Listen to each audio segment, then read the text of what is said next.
There's no need to drive around South Florida wasting valuable time looking for a new or certified pre-owned Acura. Go to the #1 volume sales dealership in the Southeast United States. Craig Zinn's Acura of Pembroke Pines. Purchase with pace and space in a dealership tailored to your needs. From home buying to providing that personal touch. Contact the 2020 Satisfaction Award winner Craig Zinn's Acura of Pembroke Pines. 888-776-5123. That's 888-776-5123. Or visit them at 15601 Pines Boulevard in Pembroke Pines.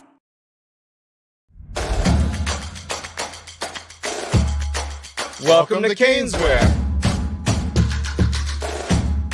New store, new items, same great experience. Family owned and operated since 2010, Caneswear has the latest merchandise from the Miami Hurricanes, Miami Dolphins, Florida Panthers, Inter Miami CF, and more. Come visit us at our store in Davie on University Drive, just south of 595, or online at caneswear.com. Caneswear, the spot Miami fans shop.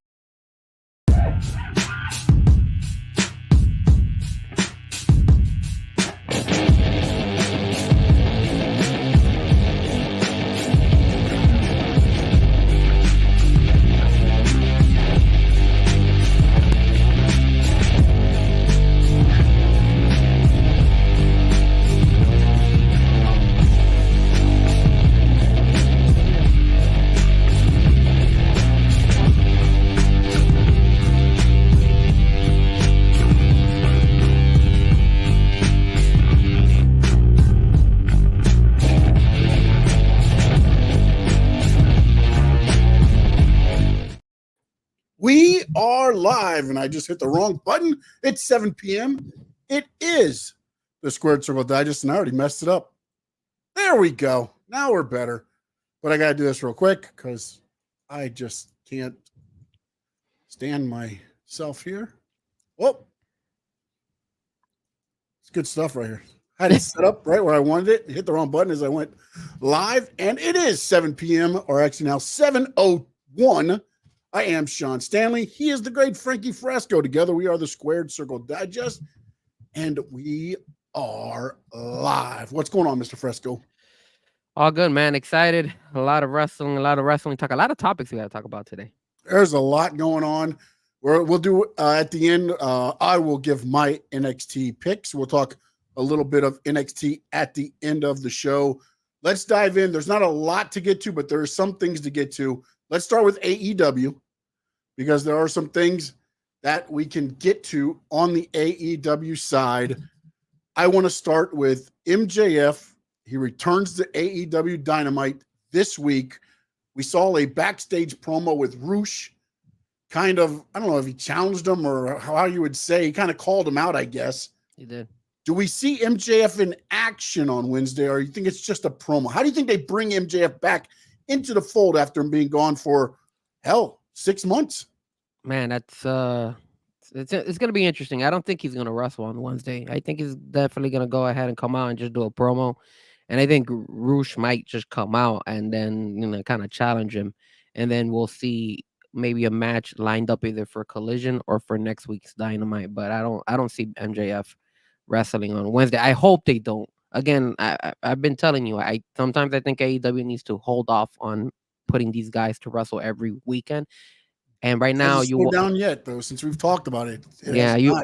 We down at all. I hope that they're able to, kind of like keep us engaged. And the only way you're going to be able to keep us engaged is by not having these guys wrestle 24/7.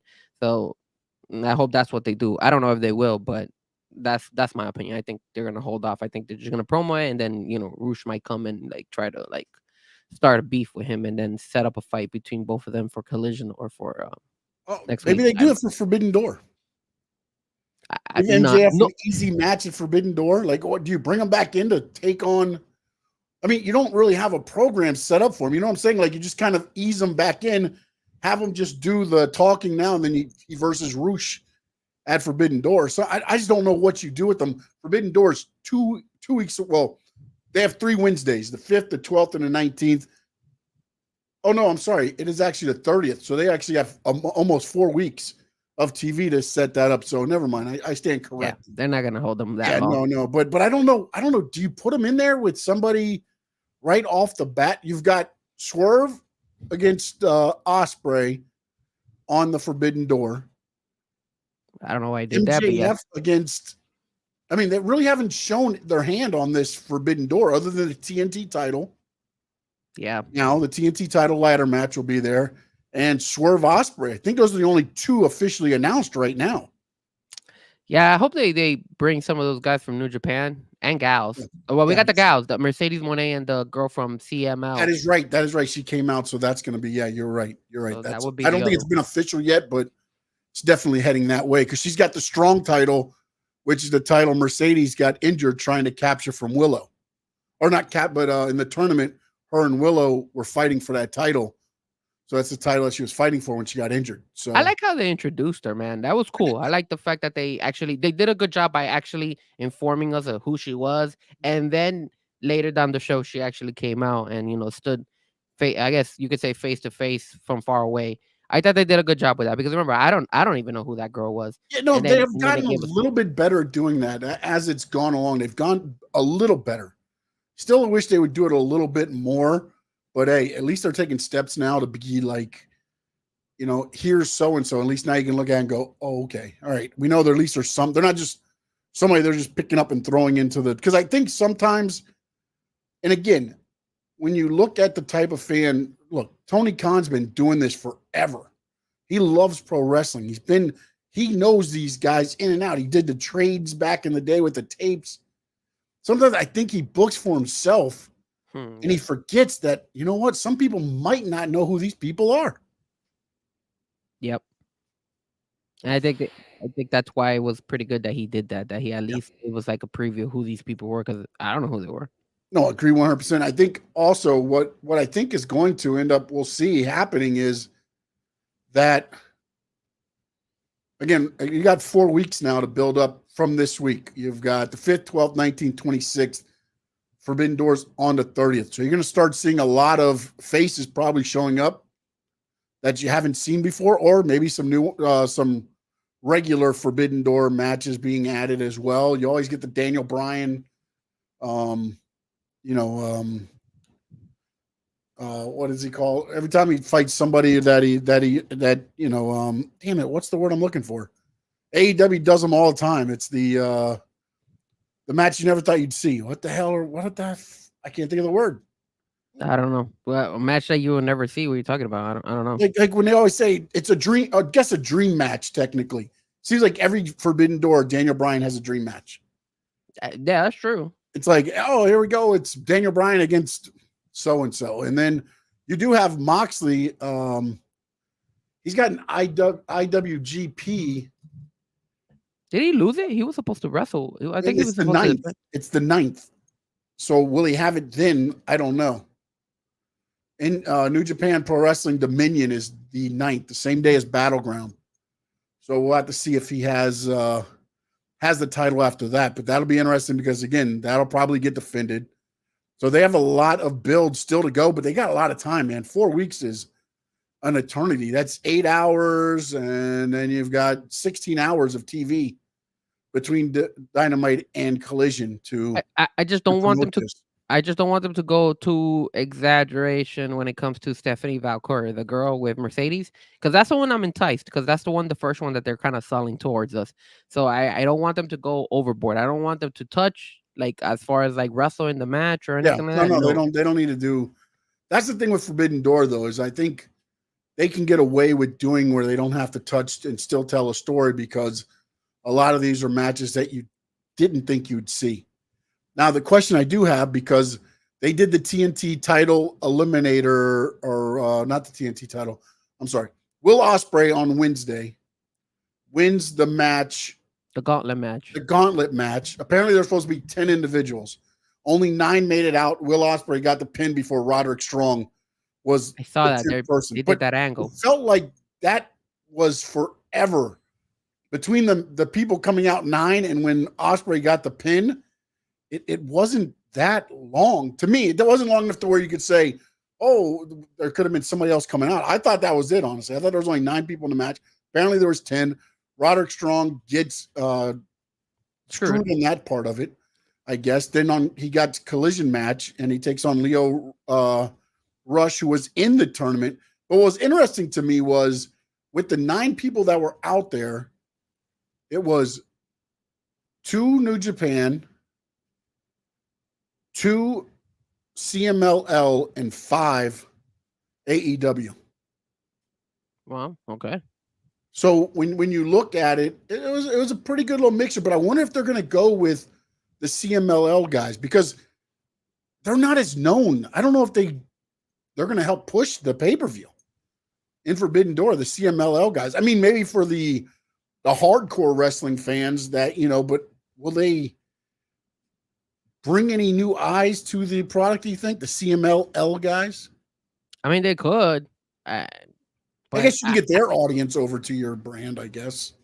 Yeah, that you could. I mean, again, Forbidden Door has always been sold to us like AEW versus other wrestling, or New Japan, but now they're doing other, they're doing everybody else. So, I mean, it's just at the end of the day, I think as long as you have a star from the AEW and then you kind of could tell a story with the other one, like the Stephanie Valcourt chick, I think at the end of the day, people will be invested in it and people will be intrigued to watch. And not only the hardcore wrestling fans, but maybe the casual fans would be like, okay, cool, I know who this chick is.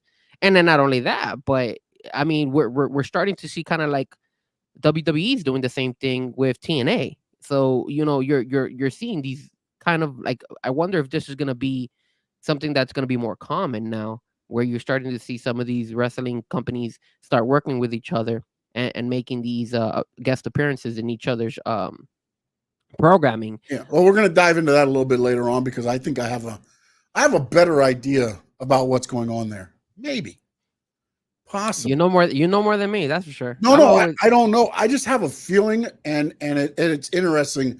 But we'll dive into that. But I want to get your thoughts. Will Ospreay wins it?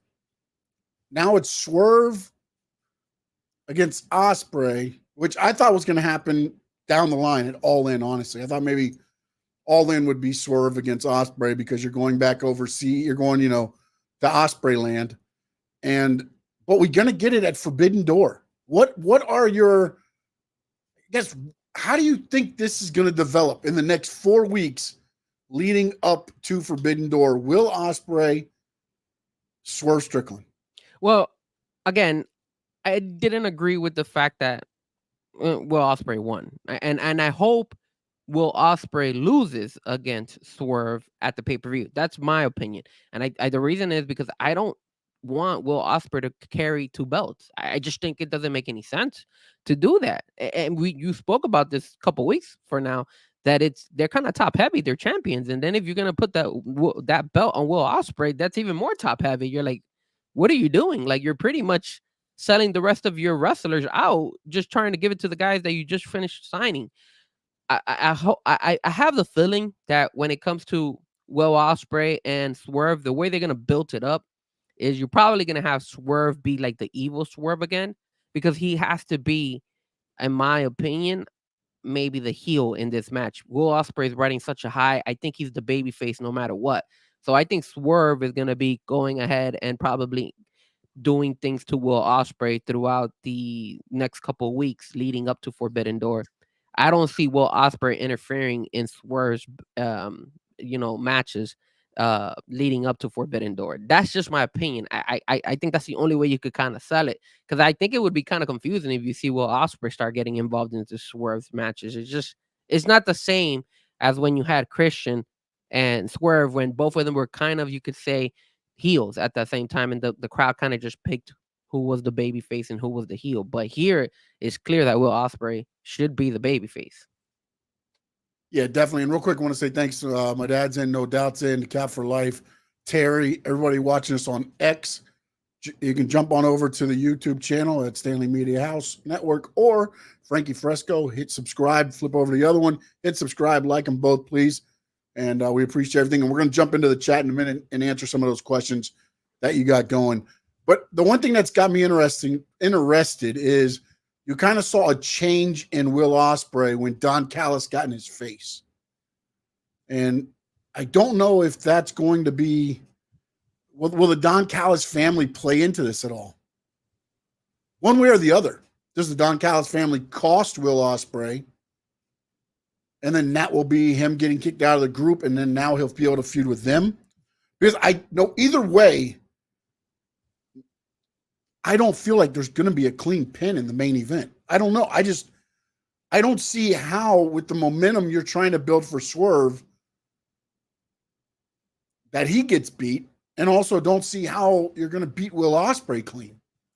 Like, well, that's my only thing right now. And again, they've got 4 weeks to change my mind, and I'm not saying that they can't, but I want to see a little bit more of the story or you know what? Maybe I want to try to figure out the story playing out of what they're doing. But it does got me intrigued, but I just thought, like, Forbidden Door has always been the champion versus Tanahashi, or it's been Tanahashi really for the AEW title. And does it play out that way? Do they do the same thing they did with who was it? Was it I guess with Eddie Kingston, where you think it's going to be Kingston in a match and he gets injured. Well, he got injured, legit injured, but it seems like the angle was always to probably take Kingston maybe out of the match at the pay-per-view. Do they work that angle to where, it looks like it's going to be that, and then it gets changed? Because this is the first time where it's like AEW versus AEW. Yeah, because last year it was MJF. He had the belt, and I think I'm looking it up. He was fighting Tanahashi. It's been Tanahashi. Because the whole thing leading into it was Tanahashi's failed the last 2 times at Forbidden Door to capture the AEW title. I believe the first time was against Kenny Omega. Last year was against MJF. So the thought, so in 2022, Tanahashi fought against John Moxley. Oh, was that okay? So it's Moxley. Okay. So he's had 2 title chances at AEW. I mean, I don't know where it's going. And look, it does have me intrigued, and I'll be tuning in to see where it goes. But I just feel like we were talking about they're so top heavy, and now you made your main event basically your 2 faces. Yes, I get MJF is returning, but the 2 guys that have been the face of your companies for the last 6 months are now fighting each other at Forbidden Door. I don't know if it's and I don't want to say, because I was thinking about, I was like, it almost feels like a desperate move. Yeah, I don't know why they did that. Again, I thought that was kind of dumb that they went and they put. I guess they're running out of fighters for Swerve when it comes to the other companies. I don't know. I mean, at the end of the day, if somebody was supposed to lose, in my opinion, it should be Will Ospreay, because even if he loses regularly, like he gets pinned, I don't think he loses momentum because of the simple fact that he has the other belt. So I don't think it'll hurt him in the long run. If he loses fair and square without any interference, I could see him losing by the Don Callis people coming in and screwing him over, and then you could create a feud there. But if Will Ospreay loses regularly, I don't think it hurts him because he has the other belt. At that point, though, then Tony Khan needs to figure out who's his company's face. Correct. Is it Swerve or is it Ospreay? That's a good point. That's what you have to figure out here, because whoever you put over here takes a huge step up to be number 2 behind MJF. That's a good point. Yes, sir. I agree with you on that. I think he needs to identify if Will Ospreay is going to be the main man, or if it's still going to be if it's going to be Swerve. And hopefully for me, I think it's Swerve. Swerve should keep the ball rolling. That's the reason why you have him as the champ. Now, if you wanted to make Will Ospreay as the company, the head guy, then you should have never given him the other belt. You should have gone ahead and had him lose. That's the one way or the thing. other, against Roderick Strong back in the last. You win the title, and now you go and you win this to get a title. It's like, dude, like, what are you doing? I don't understand. Like, why was Will Ospreay even in that match? I agree with you. But even if he didn't win that gauntlet, it would have been fine. He didn't have to be pinned. You just had to not get the win. Yeah, if you wanted to showcase him, that's cool. So much, like, oddness to this whole thing that's like, it's just confusing, man. It's like, why are you putting so much emphasis on the guys you just signed, and are you gonna go that extreme that you're gonna give him 2 belts? Like, unless you I don't know. I don't know. It's just weird, man, because it really puts a stranglehold on the rest of the rest of the wrestlers. No doubt does say something right here where he says need to build up Swerve for the eventual MJF match. But if that's the case, then you're sacrificing 2 guys to get MJF back as the champion. I wouldn't say you were sacrificing 2 guys. Well, you're stopping a little bit of the momentum that Ospreay has. Ospreay's always going to be over. I get that. Yeah. But as a contender, if he's not beating Swerve, and then Swerve gets beat by MJF, follow the line. And then what? You do MJF versus Will Ospreay at All In, and is Ospreay going to beat MJF? See, but the thing also that's a little bit of annoying is why are you? I hope they don't rush it, but I think they are. Put MJF into a title contention. I told you last week. I think MJF is one of the wrestlers that can handle his own without having to be a champ. Yes, and he'll be fine. I feel a little bit, and again, I feel that there's a little bit of desperation, not because of because I think there was an offer for Tony Khan about AEW, and I know there's been business sites that said he was not necessarily thrilled, but then he said he had no problem with the offer, and I get it. You never take the first offer anyways, but I almost feel like they're trying to just get buzz to see if they can generate something more for them. And I may be totally misreading this, but it feels like, because look, you've signed Mercedes Moné, pushed her up. Okada pushed him up. Will Ospreay pushed him up. MJF's coming back, and apparently he signed a new contract a while ago, but now you're going to push him up. It almost feels to me like they're trying to say, all right, MJF. So, and we know MJF's their face. I mean, that's a given. But it's like, okay, how quick can we get the title on them to maybe put a little more momentum on us trying to get a TV rights? I mean, I can understand that, but at the same time, you're riding high with Will Ospreay and you're riding high with Swerve. I think now, especially after the last pay-per-view, I don't.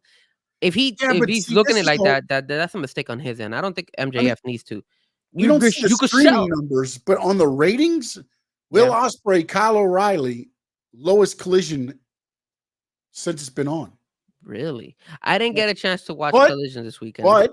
But there was a UFC 302, and there was the Bruins Panthers Game 6. So there was you mean the Rangers? Rangers Panthers Game 6. So there's some competition there. But again, it was lowest not like on trajectory or anything else like that. Lowest numbers. It dropped almost 36%, I believe it was, in 18 to 49 demo. So what you're telling me that the fans are not bought into Will Ospreay? It's so odd because when you watch it on TV, it's just, I don't know, man. I don't know. And I get the ratings thing is so but it does give you an idea if casual fans are watching it. I get it. There's other numbers with streaming apps and everything else that come in. But man, to be that low, you dropped almost 26%. It's tough, man, because at the same time, there was a lot of people intrigued into the UFC fight. This was a really good UFC fight. Oh, no, yes. No, I'm not saying that it was slouchy. And the Panthers, look, in New York, which is a big market. Yeah. And Florida's number 10, I think, in TV. So it's not a small market, but your two biggest, two okay-sized markets are probably focused on other stuff. And then you throw the UFC in there, probably taking out some of the other markets as well. So again, your big markets were probably all geared towards somewhere else. And that becomes the issue. I used to remember when Saturday Night Wrestling, it was so funny because what they would do was they would wrestle from 6 to 7:05, and then it would be Braves baseball instead of 6 to 8. They would be preempted because of Braves baseball game. it was baseball before the wrestling show. And not only that, oddest thing. but years ago when Saturday wrestling was on, the UFC was not as big as it is now. So now that's a competition you got to deal with. Yeah. So that hurts them a lot. Like a lot of people didn't even know about the UFC back in the day. In the 90s, nobody cared about the UFC. Now a lot of people do watch it, especially a younger generation. Yeah, no, 100%. And then also that happened on Dynamite. Interesting little angle with the Elite, going to give the belt to Jack Perry as the TNT champion. Christopher Daniels says, "Not so fast, my friend." They're gonna hold up the title and put it up in a TNT ladder match. And I actually watched Rampage this week. I watched Rampage because it came on at 6:30. I watched Rampage too. So I watched from 6:30, 7:30. Takeshita against Penta, not terrible. It was a good match. It was a good match. My question is this. That match has so much meaning. Why is it first? And then you had Rey Fenix against Isaiah Cassidy as the main event. It's like really? Like, but I think the problem, I think what they do at AEW is that they want to start with a bang no matter what. So they always start with a bang, but what they make a mistake is that they don't end with a bang. So it's like you don't continue it throughout, though. That's the problem. Like, but it was a good Rampage, man. No, it was a very good Rampage. I thought it was very good. I thought it got across pretty well what they're trying to do. And I love the fact that Toni Storm took on enhancement talent, as I say, Swerve and others should do. And it allowed her to, she took a little bit of punishment, but she's not in a drag out fight. She had control of the fight. You saw everything she could do. You let her opponent get a couple things in. She put her away and you're done with it. Like, that's, to me, how you show your champion. But they don't do that with Swerve. They don't. And now I wanted to ask you something, and I don't know if we had this in the topic, but we spoke about this last week, and I wanted to bring it up and see what you guys on the chat also think, and everybody tuning in on YouTube, on X. Again, don't forget to hit that like. Don't forget to follow us. If you're on the X platform, come over to the YouTube and at least hit the like and let us and subscribe. That will definitely help our algorithms. What I was going to ask you, Sean, was there's two ways of how the champion is being looked at when it comes on the AEW side and the WWE side, right?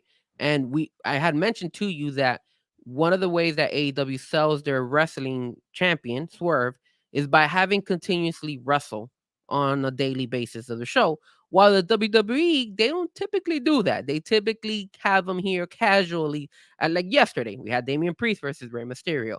We had not seen Damian Priest defend his belt in a while. Mm-hmm. I think that was the first time, actually, if I'm not mistaken. I think the first time on TV, yeah. Yeah, I think that was the first time. So there's two concepts. One concept, the AEW concept, where, hey, I'm going to go ahead and throw my champion every week to wrestle.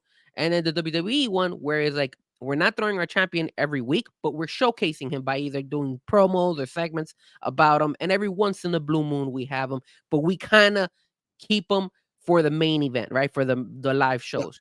Yeah. In your opinion, which route do you like better? Do you like the AEW side, where you're seeing continuously your champion defend the belt every Dynamite or every Collision every week, pretty much? Or do you like the WWE, where they just go ahead and they kind of hold back on actually having him wrestle or her wrestle?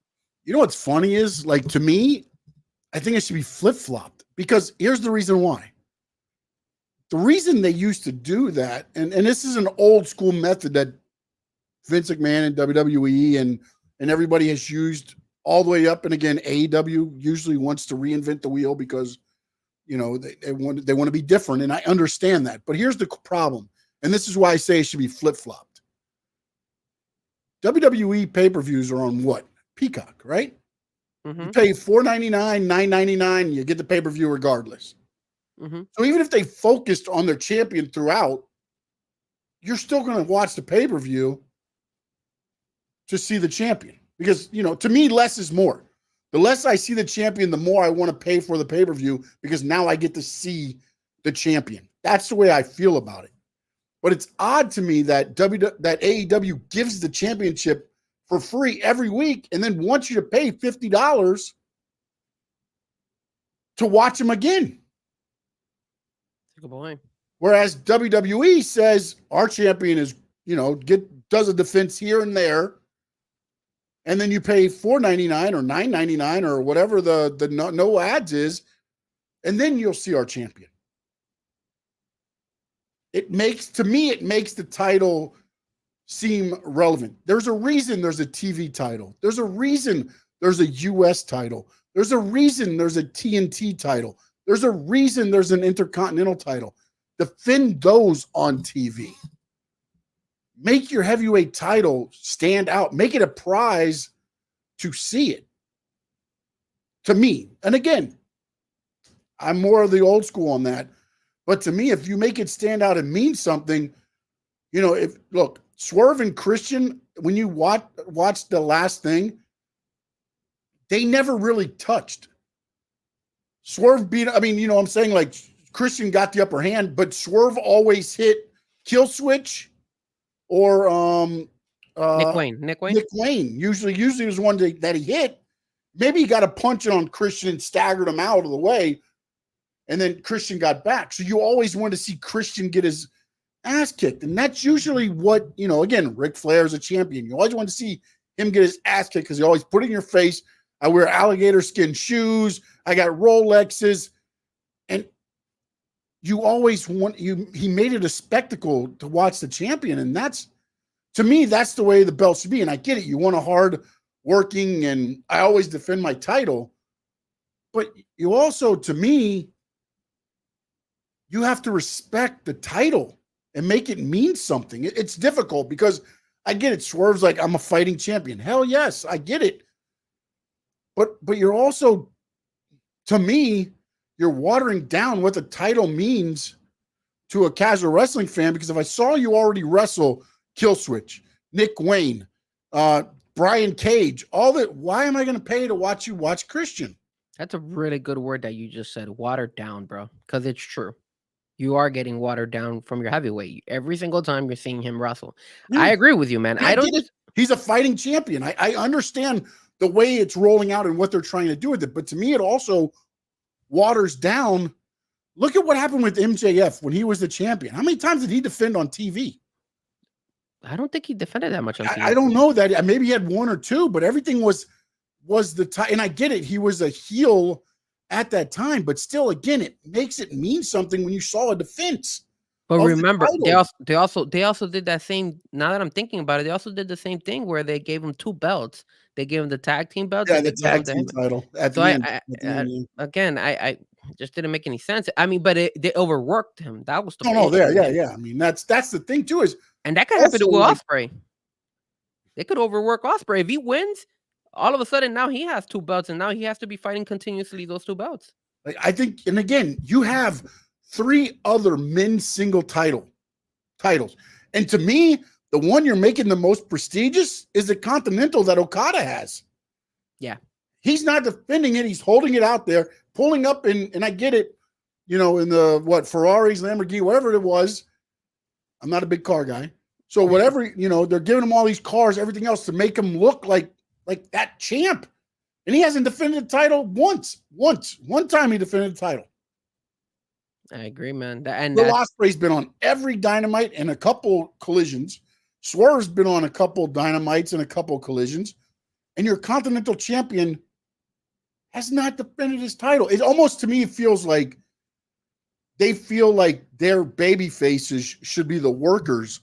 But then if that's the case, then you need to think of a different way of doing the titles then, because you're watering down what they mean. See, but especially the heavyweight title. That goes again towards like the whole, I think it was Eric Bischoff who mentioned it, that AEW is like just a very bloated indie show, because that's what you do in indie shows. In indie shows, your champion are defending every show, every time they have a show. You understand me? And let me ask you, and again, I don't watch New Japan Wrestling a lot, but in New Japan Wrestling, do they have that as well, where their champions are continuously wrestling every week? Yeah, but they don't do shows every week. They don't? No, what they do is they do like blocks of shows. And I don't know if it's because of, but they have they'll do, for instance, they've got the one on the 9th, and then I think they've got another one like the 20th, 21st, and 22nd they've got a block of shows. So they do it a little bit differently, but I think they do defend the titles. But again, they're more like a territory. Okay. They don't really necessarily have the I don't think like a TV like what we have here, like where every week it's a show. Well, look, I haven't been to Japan to know if they have a show over there, if they record matches, maybe like TNA does, where you build up a library and you play the matches back. I don't know how that goes, but I mean, no doubt says, could it just be that they are hungry for ratings and don't know a better way than to have the heavyweight champ fight all the time? But the problem is, it's not working. If that's not working, if that's your thing, then it's not working. So yeah, you got to switch it up. Like, if I mean, and even their pay-per-view numbers. Back in the day when Eddie Guerrero won the title, and everybody was so happy for him, and then the house show started going down. And unfortunately, when you're the champion in WWE, you're looked at as the face of the company. So when live houses start going down, that means people don't want to pay to see you in their books. So they took the title off him. That's why he was not champion that long. Wow. I didn't know that. Yeah. I didn't know that was the reason why it took the belt away from him. Yeah. The attendance at live shows dropped. Wow. I mean, again, you mentioned that they should flip-flop, right? So you were I said that you would think that they'd have the other thinking, because WWE, more than likely, if you have Peacock, you're going to get the pay-per-view. So we don't have to worry about our champion being watered down, because everybody's probably going to pay $4.99 to watch the pay-per-view. So you're okay with WWE showcasing, let's say, Damian Priest on a weekly basis defending his championship heavyweight belt? No, I wouldn't be okay with it, but I would be more okay with it, because again, I'm not trying to sell them to pay $49.99 to watch my champion wrestle. Okay, I think so. In other words, let me get this right.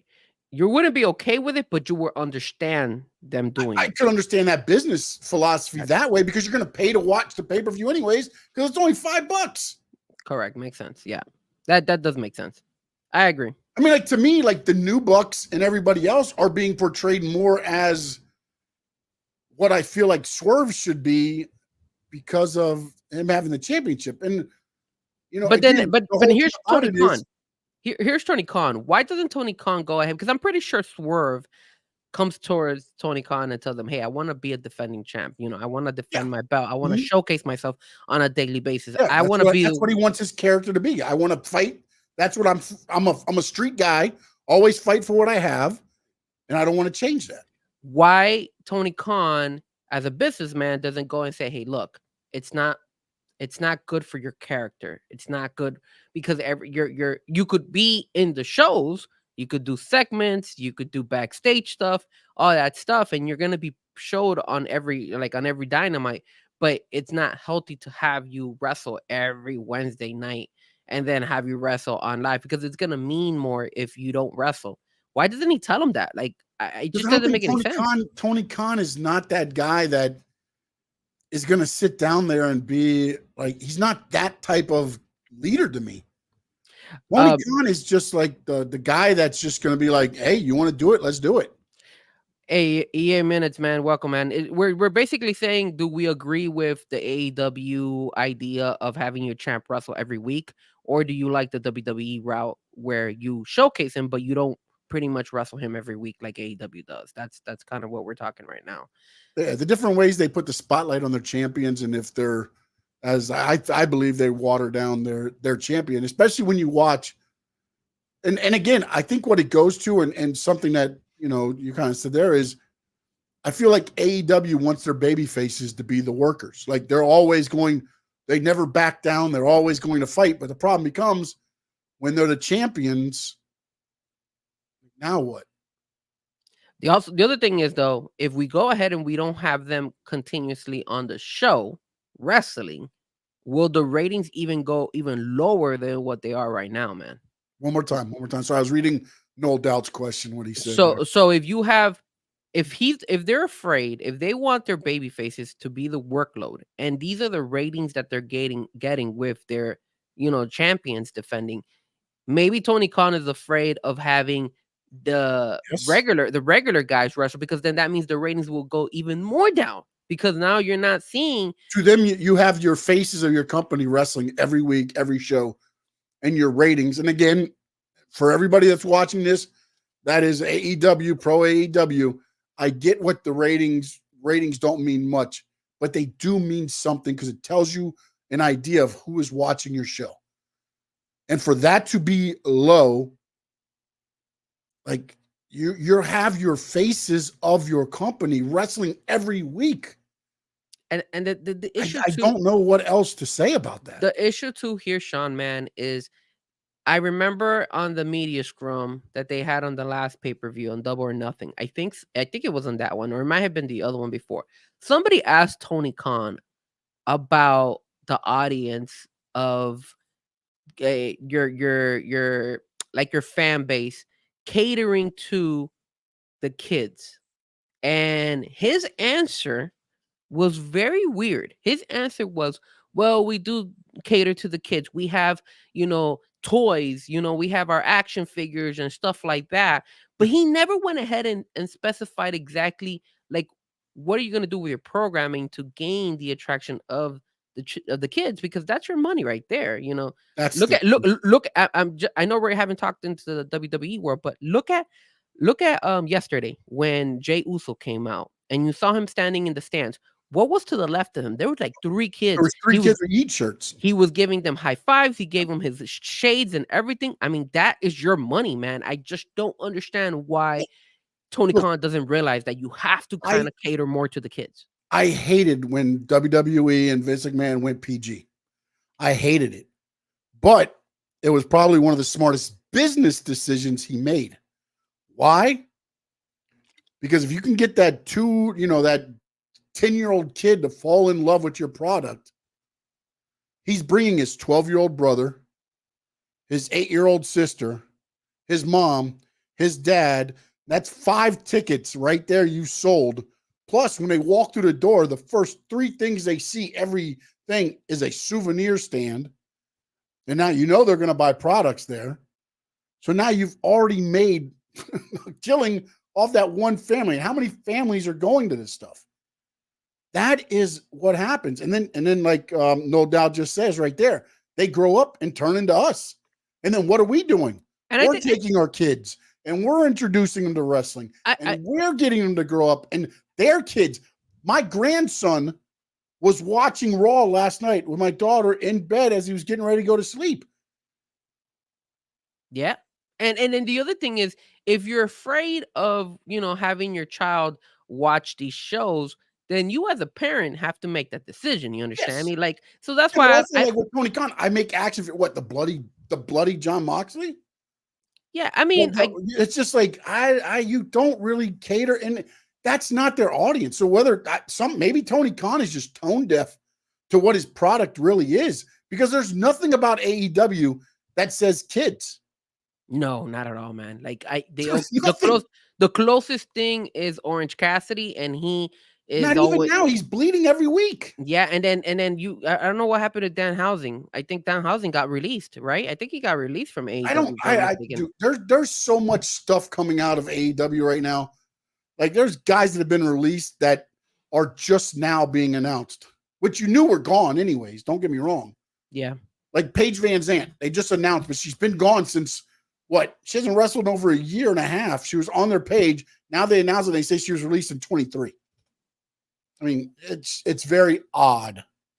As Tony Khan says, I don't fire people. They just don't get their contract renewed. No, and what EA Minutes is saying is also potentially injuring your champ. That is true, man. Yeah. Like, if you on a regular Dynamite, you could have your champ get injured, and then what? It hurts your live event or your pay-per-view. I mean, look what happened to Adam Copeland, man. I mean, I get that was a pay-per-view, but now look what it's done to your programming.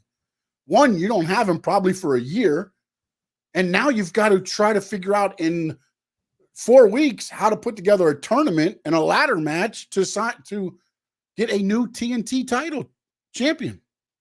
Yeah, man. And then I don't know if you saw the end of Collision. I was watching on DVR, so I didn't get to watch anything. And I know how good Will Ospreay is. I think he was holding his arm.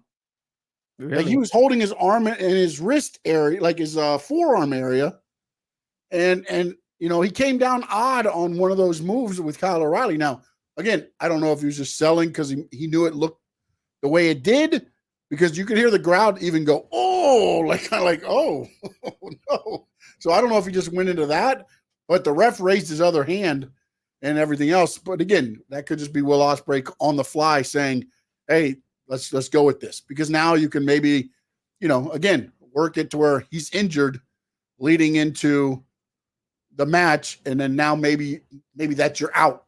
But that's another wrestler that goes to Tony Khan and says, hey, I want to wrestle on a daily basis. Yes. And again, I think the issue here is Tony Khan needs to kind of tell him, hey, look, man, slow it down. We don't need you guys to wrestle every Wednesday, every Saturday. I don't feel like Tony Khan can tell anybody that. That just, again, just listening to everybody talk about, like, even like I sent you the thing with Frankie Kazarian. He's like, it's the nuts run the asylum there. Yeah, bro. Like, I mean, dude, if you've already got the nuts running the asylum, you can't bring that back. Not with pro wrestlers, man. And I'm not only going to be able to bring that back. Not only that, do I feel that I agree with you that he wouldn't be able to say that, but I also kind of, now looking back, I think he's afraid that if he starts taking his, you know, baby faces, his champs out of programming, out of the wrestling, that you're gonna lose even more audience. You're not even gonna attract it, because remember, what they sell is the in-ring action. That's what they sell. Yeah. So if you don't have those guys wrestling on a daily basis, now what are you gonna into the WWE product? Yeah, you start looking like the WWE product, because now Swerve's cutting a promo at the beginning instead of your big let's get to the ring action. So how can AEW fix this? How can AEW do what they did with Tony Storm, man? Give it enhancement talent to where your stars, your champions are taking very minimal bumps. And if they're taking anything, it's a clothesline, it's an elbow. So they're taking their own bumps. They're not doing all these crazy ass maneuvers that should just be for pay-per-views. Now they're minimizing Swerve getting hurt. They're minimizing Ospreay getting hurt. Go out there, wrestle a clean match, you know, hit a couple of your big moves and your finisher to keep the crowd happy. But that's all you need to do. I thought back about this because I saw I thought about this earlier. Nobody uses enhancement talent anymore. Think about this. Back in the day, the 1, 2, 3 kid was quote unquote enhancement talent. They brought him in and he beat Razor Ramon, and that skyrocketed him up to becoming what he had ended up being today. And I get it. He was a friend and everything else. Action Andretti, they made it seem like he was what? An enhancement talent until what? He beat Chris Jericho. And then it was like, oh, like I feel like that is the one only time that they've done that, where to me, why not use some of the enhancement talent? And then you can do more things like that to give moments to guys that you're introducing and then get them on an upwave already. Action Andretti for that month after he beat Chris Jericho was one of the hottest things in AEW. And yeah, of course it fizzled down because they just kind of dropped whatever they were doing with them. But for that 1 month, he was on top of the world, and everybody thought he was an enhancement talent. Like, I don't understand why they don't do more of that, because then you can start building guys up. Goldberg, when he came out, nobody knew who the hell he was. They didn't know who he was. He's taking on this guy, and they think, oh, this big muscle guy is going to job out to like Hugh Morris, I think it was the first opponent. And 27 seconds later, Goldberg speared him, pinned him, and everybody's like, what the hell just happened? Yeah. Who is this guy? Like, you don't have those moments anymore because they don't use enhancement talent like that anymore. It's like, you know, like, I don't understand why not put them, your champions go out there, you look like $1 million. You beat them, and then like they did with Tony Storm, cut a promo and done for the night. And if you want to have them interact with somebody else, bring them out on the stage at that point. You can do so much with it, and still get your champion to wrestle. But okay, but let me ask you this, because if I'm not mistaken, back in the 90s when I used to watch wrestling, when I used to watch WWF, I remember a lot of the stuff was you would never see the main guys wrestle each other. You would see your main guy versus like a no. Also, a lot of that, what they did was, again, it's so funny because I look back at WrestleMania 1. WrestleMania 1, like the first match was like Tony Gurria versus SD Special Delivery Jones. It was like two enhancement guys that just, it was a regular card up until you got to the top fights, you know what I'm saying? And that's what they did. They recorded 2 weeks of TV. So it was like going to a Raw, okay? But they used the enhancement talent, and then they'd have 3 or 4 matches where the guys wrestled each other, but it wasn't taped. And it wouldn't get out because nowadays you got phones and everything. Back then, you didn't have phones that could record that. So you would get Bret Hart against Mr. Perfect later on when the cameras went off or whatever it was going to be as a reward of sitting through, 2 hours of tapings or whatever. So they would record the matches, then give you a couple good matches. But then you also got to see the wrestlers. You got to watch them cut the promos on the little scaffold that they had with Mean Gene there or whoever was doing the interviews at the time. Same thing with WCW. You had the little thing. They'd come out. They would never fight each other. You'd have one match at the end of the night, which was usually like Arn Anderson against Ricky Morton for the TV title. Arn Anderson would defend his TV title against somebody, and that was the only time you had a name versus each other. But let me ask you this. If, for example, AEW was to go that route, like let's say, for example, when they came here to Sunrise, right? When I went to the AEW show, I remember that they were using some of the CCW wrestlers for Rampage. They did that on Rampage. I remember they used Ariel Levy against Warlow, I believe it was, and they used Cha-Cha Charlie. They used Cam Stewart for the Acclaim stuff and all that stuff. If you start doing that when they travel to these other cities and they use some of the, indie wrestlers from other wrestling companies, are you going to lose your audience if I see, like, let's say a Swerve? Let's say AEW comes here and I see a Swerve defending his belt against a Cha-Cha Charlie. Are people here, maybe in Florida, maybe in Miami and Broward County, are going to be like, okay, yeah, we know who Cha-Cha Charlie is. We're going to chant them. We're going to love them. Yeah, it's cool. But the other person, like, let's say in Minnesota, who's watching AEW, but see, will he still tune in? They've conditioned their audience to what they are today. You condition your audience. WWE hasn't changed. The thing that changes, you're not getting the repeats every week, but you'll get your Ricochet versus Braun Breaker. You'll get, Cedric Alexander against, I don't know, Gunther. They do. You'll get those every once in a while. Not that they're enhancement talent, but WWE fans aren't conditioned to where you have to get Will Ospreay against Roderick Strong, Will Ospreay against Kyle O'Reilly, Swerve versus Brian Cage, or it's like, oh, it's a waste of match. You condition your audience. The problem is AEW's conditioned their audience to where, like, if you get that match now, no, it's going to get poo-pooed on. They should start doing it now. You can't start this now. No, it's done. Maybe they could do it with like one match. I mean, what they can do is slowly do what they did with Tony Storm, and then you start doing it slowly and mixing it in to where it becomes something, then they'll be okay with it. But you also have to, that can't be the only time they see Swerve. Like, you need to have Swerve, involved somehow more than just wrestling enhancement talent. You can't just be like, hey, here's your match. Like, back in the day, that's all it was. Ric Flair would come out, wrestle a 3-minute match, and leave until his pay-per-view. And then his pay-per-view, he'd wrestle 60 minutes. But he wasn't giving it for free on TV because they knew you get paid when that's the other thing that, and again, I'm glad everybody's getting paid, but that's hurt a little bit of the business in a way.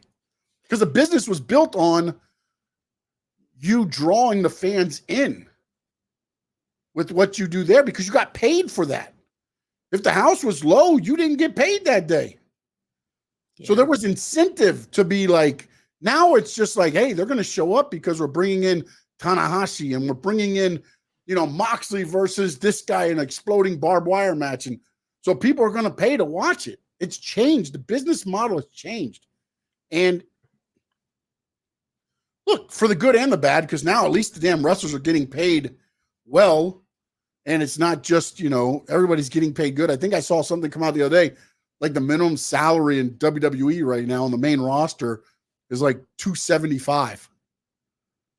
275,000. Yeah. Wow, they're making more than WNBA players. Yeah. Wow. Yeah. And that's the minimum side. That's your I'm sure like your Cedric Alexander's. Sorry, I keep saying I love him too, man. I wish he would get a bigger push. I do. I didn't know it was like that. Damn. Yeah. Okay. And plus, the one thing too, though, that now I understand from AEW is they pay all your travel. WWE gets you to point A, and they get you home, I believe. But everything in between, you pay for. Yeah. I mean, to go from what EA Minute says, they spoiled their fans. It looks like AEW spoiled the wrestlers too.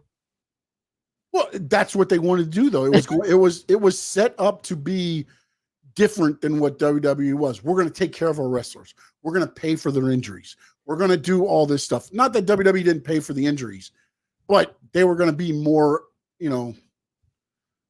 more toward wrestler friendly, which was their thing to try to get people over. And again, man, it wrestling has changed for the better. I'm not going to say that it hasn't, but I do feel that a little bit of that I have to work my ass off to make sure fans get in the building to make money to eat is gone. That's gone. There's no incentive. Well, I would say once you make it to like AEW or TNA, oh no, yes, or WWE. But if you're in the indie show, you're still hungry. You're still trying to make hungry. You're still hungry, but you also don't have. Look, man, CCW. They do great. They put out the shows every Tuesday. The little thing that they do there, but they're not wrestling on TV or everything every week like these guys are. They have such a huge window now to really, get their brand out there, make them stand out more than any other time. They do wrestle. I don't feel like everybody takes advantage of that. Some do. They wrestle a lot, though. They wrestle a lot because they usually have their shows every. Yes, they're continuously they're having. But I mean, outside of Doral or who's at the shows, are they wrestling every week for millions of viewers? No. That's what I'm saying. AEW, WWE are. So you should still have that hunger to make your brand something, to be the next, John Cena, the next Roman Reigns. Like that should be their goals. Maybe they should add incentives in their contracts then. Never work now, man. It'll never work. Think about it. And again, treat it like an NFL player. Look at what happened. Like for instance, the Will Ospreay thing, right? Yeah, he probably could have got more money going to WWE per year, but they wanted more commitment. And by commitment, it was something that he had already expressed that he couldn't do. I'm not trying to attack Will Ospreay. Calm down, AEWites.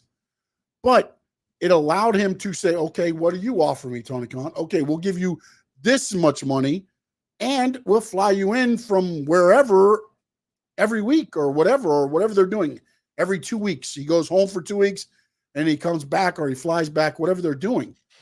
So again, it has allowed talent an opportunity to do something they haven't had. And I don't know that you can put those incentives in now because you haven't done it. So how do you do it now? What? You have to start somewhere, though. You just gave Will Ospreay, Mercedes Moné, MJF, and Will Ospreay multi-million-dollar deals.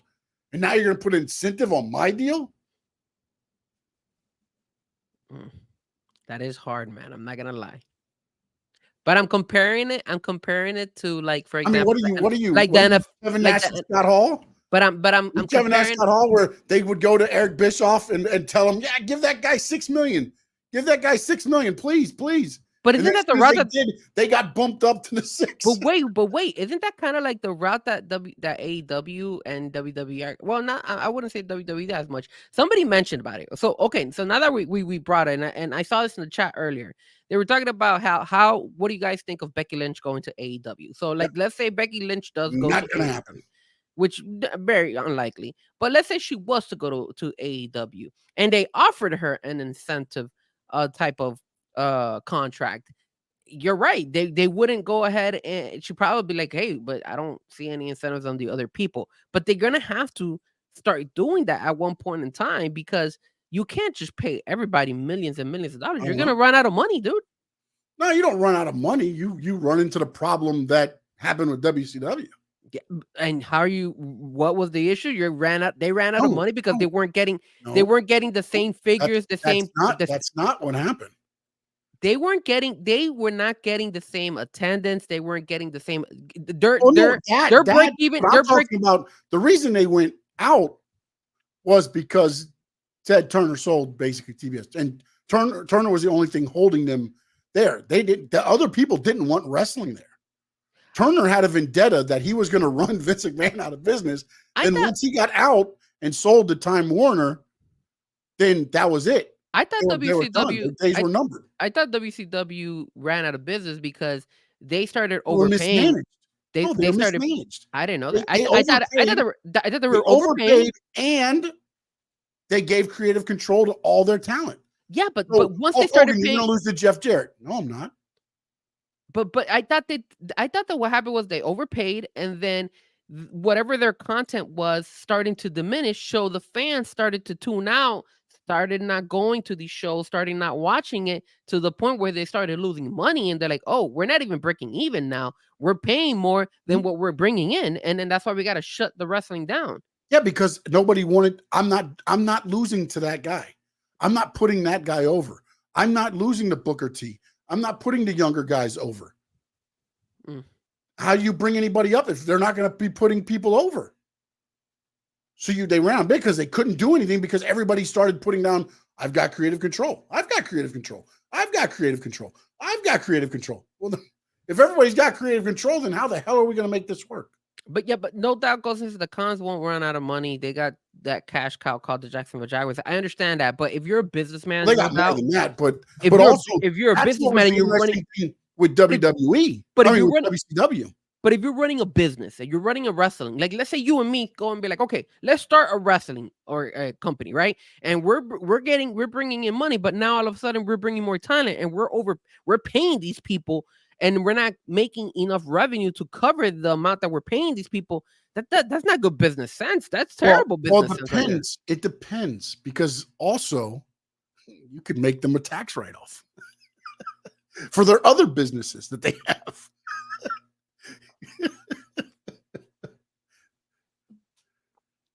So they have a lot going on that they could be like, okay, this is kind of our tax write-off thing. Because those that don't know, WCW had two payrolls. They had the WCW payroll, which was like the Booker T's, the Buff Bagwells, the younger guy. Then they had the Ted Turner payroll, which was your Hulk Hogan's, your Kevin Nash, your Scott Hall, your Stings. That's why when Vince McMahon purchased WWE, not all of them went. Not everybody went, because they sat at home and sat out their contracts until they expired, because they were ironclad contracts. Yeah. And that's what happened with the whole thing. Is they not only did they pay them a lot, they gave them creative control. Yeah. That's what Kevin asked Scott when they did the thing, and you listen to it. It's like, Scott's like, Kevin, you need to come over here, man. They're paying us money, and they're giving us creative control. And the thing is, they put kickers in. So when you come over and they give you more money, I'm going to get raised up. And then when they re-up this guy, that was raised up. I think that was the worst contract you could ever give somebody. I'm very interested to watch tonight or tomorrow. Tonight. It starts, right? Tonight. What? Who killed WCW? On Vice. I saw that. The WCW. It starts tonight, June 4th. I believe it's tonight. I really want to see that. They're going to go behind the scenes to see that, because you're going to get a lot of the stuff that we've heard. We're going to find out if it's true or not, because that's going to give a lot of the stuff. I know Eric Bischoff's involved in it. I know. I don't think Vince Russo is, because he was always saying, "All they're going to do is blame me" or whatever. So. I think Kevin Nash is in there too. Yeah, there's quite a few. I saw Conan. He was on there. So it's going to be interesting to see if what has been out and collected from everybody, that's a good point, kind of becomes what really happened. Because now we're going to get a better idea of, okay, what was BS and what wasn't, because ultimately at the end of this, you're going to know kind of the laid out plan, or at least you'll know the laid out plans from the people that they're talking to. Yep. All right, let's jump to the WWE world, bro. All right, WWE world. Let's start with SmackDown. Dude, the Mark Henry thing, man. Never trust somebody in a what kind of material is that? Cotton, lacquer, what the hell is that? But Mark Henry used the salmon colored. AJ Styles used the light blue, and they came out. Now, let me ask you something, man. Again, playing the results. I'll go first here. They had me for a minute. I was like, there's no way he's retiring. I sent that out at the beginning of the show. But then AJ, I don't know what the hell he did. He scratched an onion. I don't know if he had something on his thing. I started seeing the tears welling up in his eyes when he was doing like the speech. And I started going, damn, could this be real?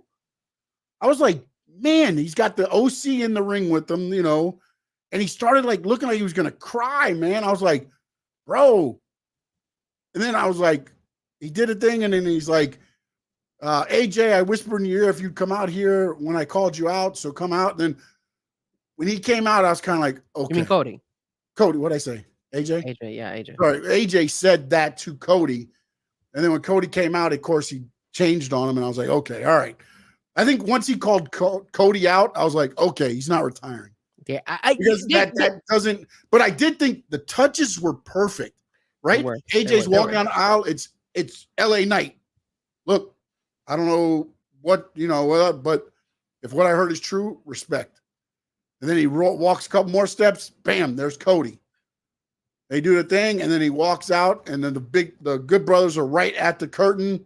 And he's like, you guys need to be out there with me for this. Well, I was never sold on it. I always had the feeling that he was going to turn on Cody. Yeah, I was until I saw tears. When I saw the tears, I was like, this son of a bitch is really going to do it, isn't he? But what I will say, and I love about WWE, was that they know how to capture the audience and sell you something because I mean, even though you and me didn't buy it as much, you bought it maybe an ounce. I didn't buy it at all, but the casual fans did buy it, and the way that they did it is by continuously giving you the train of thought of he is quitting, he is retiring, and that if you start saying something and you keep saying it multiple times, even though it might be wrong, you will convince some people. AKA Donald Trump. Donald Trump does a really good job with this, making America great all the time, right? So that's a way of convincing, or a strategy that they use of how to manipulate somebody's way of thinking.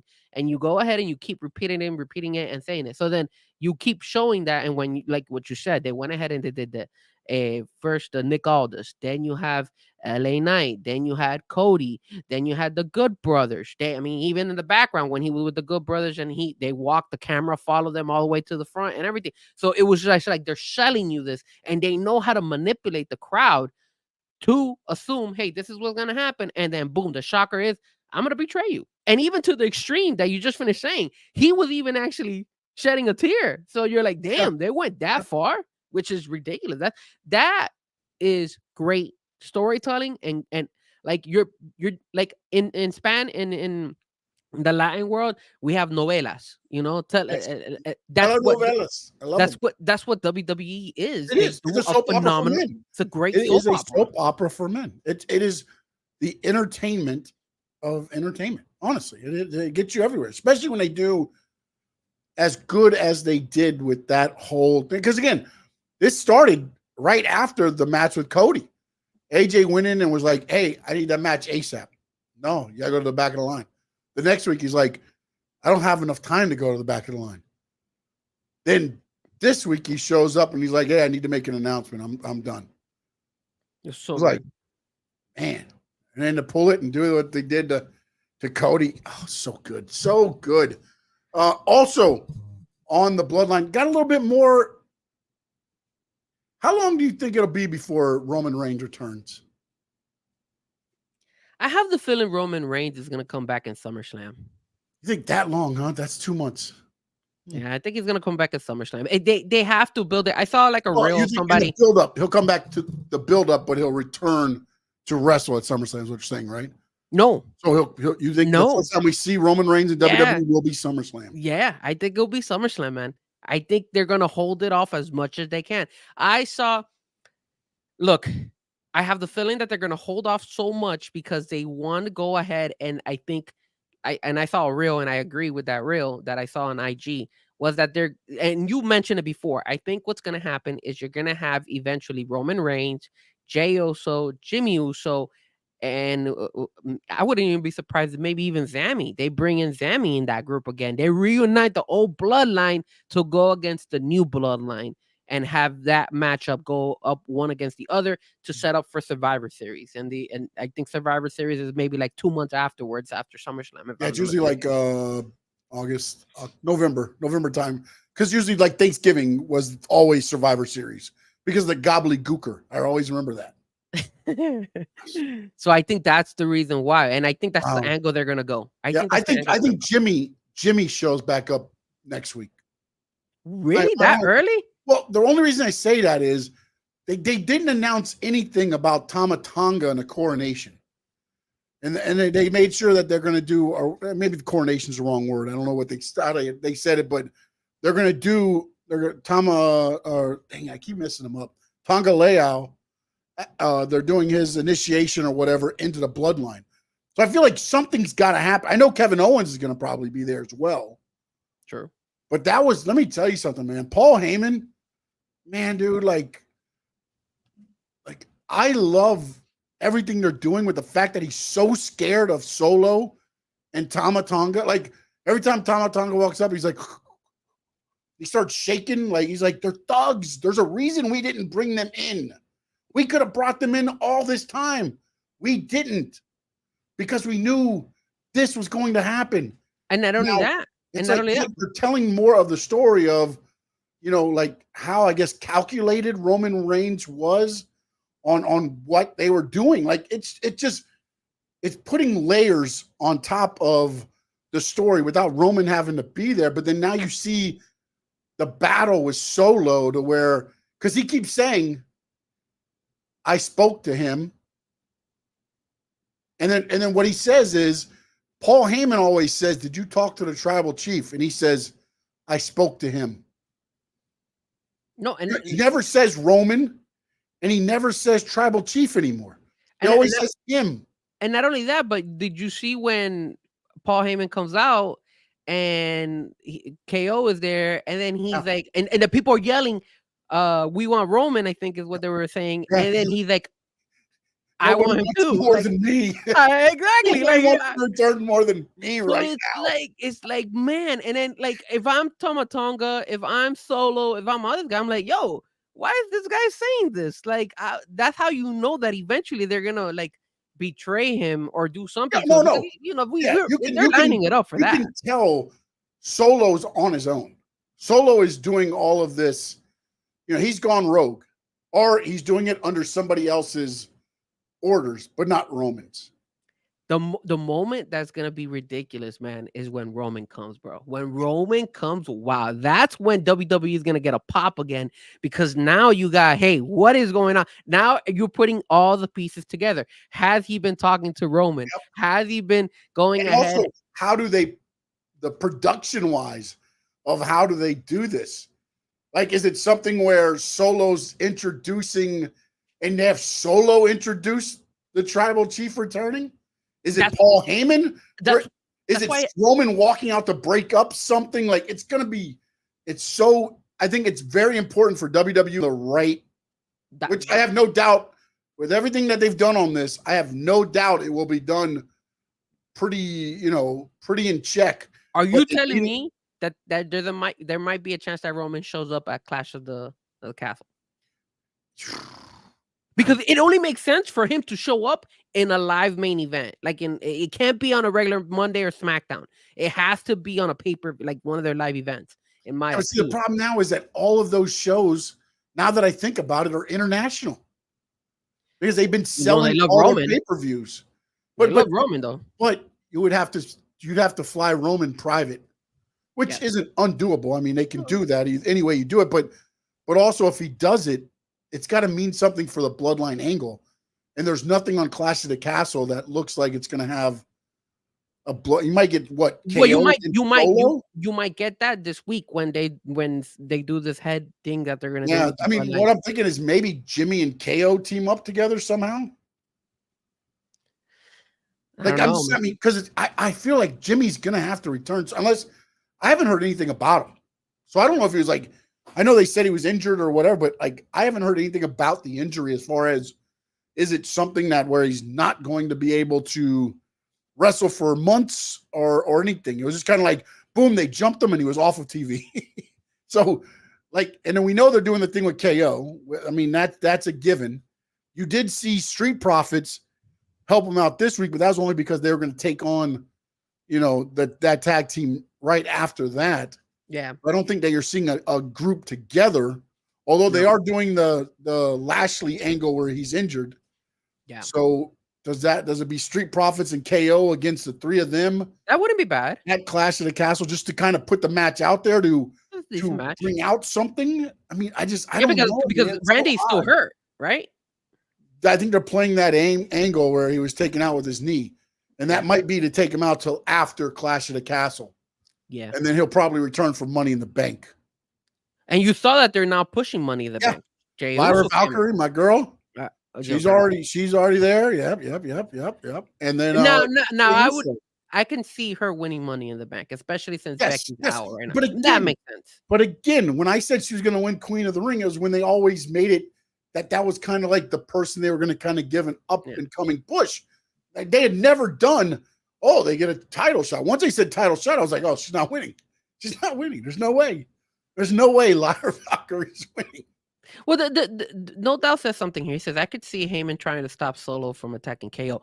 Why would Paul Heyman try to do that, though? Well, you heard him say, Roman had respect for you as a competitor. That's the difference between the last bloodline and this bloodline. Roman respected his competitors. He knew he was better than them, but he respected them.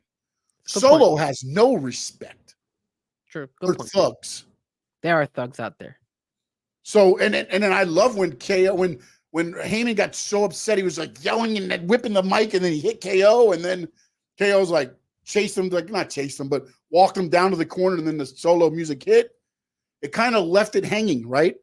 Yeah. Because there was no like KO didn't, but KO just thought he hit him with the mic or something to set up for whatever, I guess. But it's interesting to see where they go. Well, the thing is, you also are getting, like, Solo could have just left the Wiseman hang dry, like he could have not done anything, but he actually did still go out there. So in a way, he's kind of like, I don't know why he's doing it. Maybe he's just using it to keep tabs, or maybe to be on the safe side once Roman returns, where he'd be like, look, even though I've been running the bloodline my way, I still have your wise man. You feel me? Like I've had your wise man, or maybe like what maybe what No Doubt says is that maybe he's gonna use the wise man as like, hey, I got him hostage, and now you, Roman, that he's not your wise man. You're gonna have to come towards me. But again, it would create like a huge. Because Paul Heyman says he's never spoke to Roman Reigns since WrestleMania, right? There was the hug, and he said he hasn't talked to him since. Yeah. Solo says he's been talking to the tribal chief. Which we don't know. Like, it could. Well, no. But what if he introduces the tribal chief and it's The Rock? But that would be far. We're far off from that. No. We're far off. But then that brings Roman out. Yeah, but that's too far, Sean. I don't think you could do that anytime soon. That would be good to do, but more closer to WrestleMania. No. I think we're too far. I think you're wrong. I think you're wrong. I think you could do it at Survivor Series, but Rock and Roman are not part of the match. It's Team Rock versus Team Roman. Nah. I think you get your three guys. I think they're gonna go. Well, I mean, they could. It's possible. I just don't see The Rock coming anytime soon, except for WrestleMania. That's just me. Well, no, but I'm saying that brings Roman back, because everybody's expecting. If Solo makes an announcement, and I'm again making this up for this show's sake right here. He says next week, the tribal chief returns. So everybody goes, oh, Roman's back next week. Perfect. They bring it out, and it's The Rock. You know what he should do, in my opinion? And then again, The Rock's not going to wrestle right now because, as no doubt says, Moana 2 drops, and he's doing stuff. But he could still fly in for a SmackDown and fly right back out. He's not going to do any touching. But again, that throws that out there. And then Paul Heyman could be like, wait, that's not the tribal chief. And they could almost do like the old when they did the fake Undertaker back in the day. I don't know how people remember that.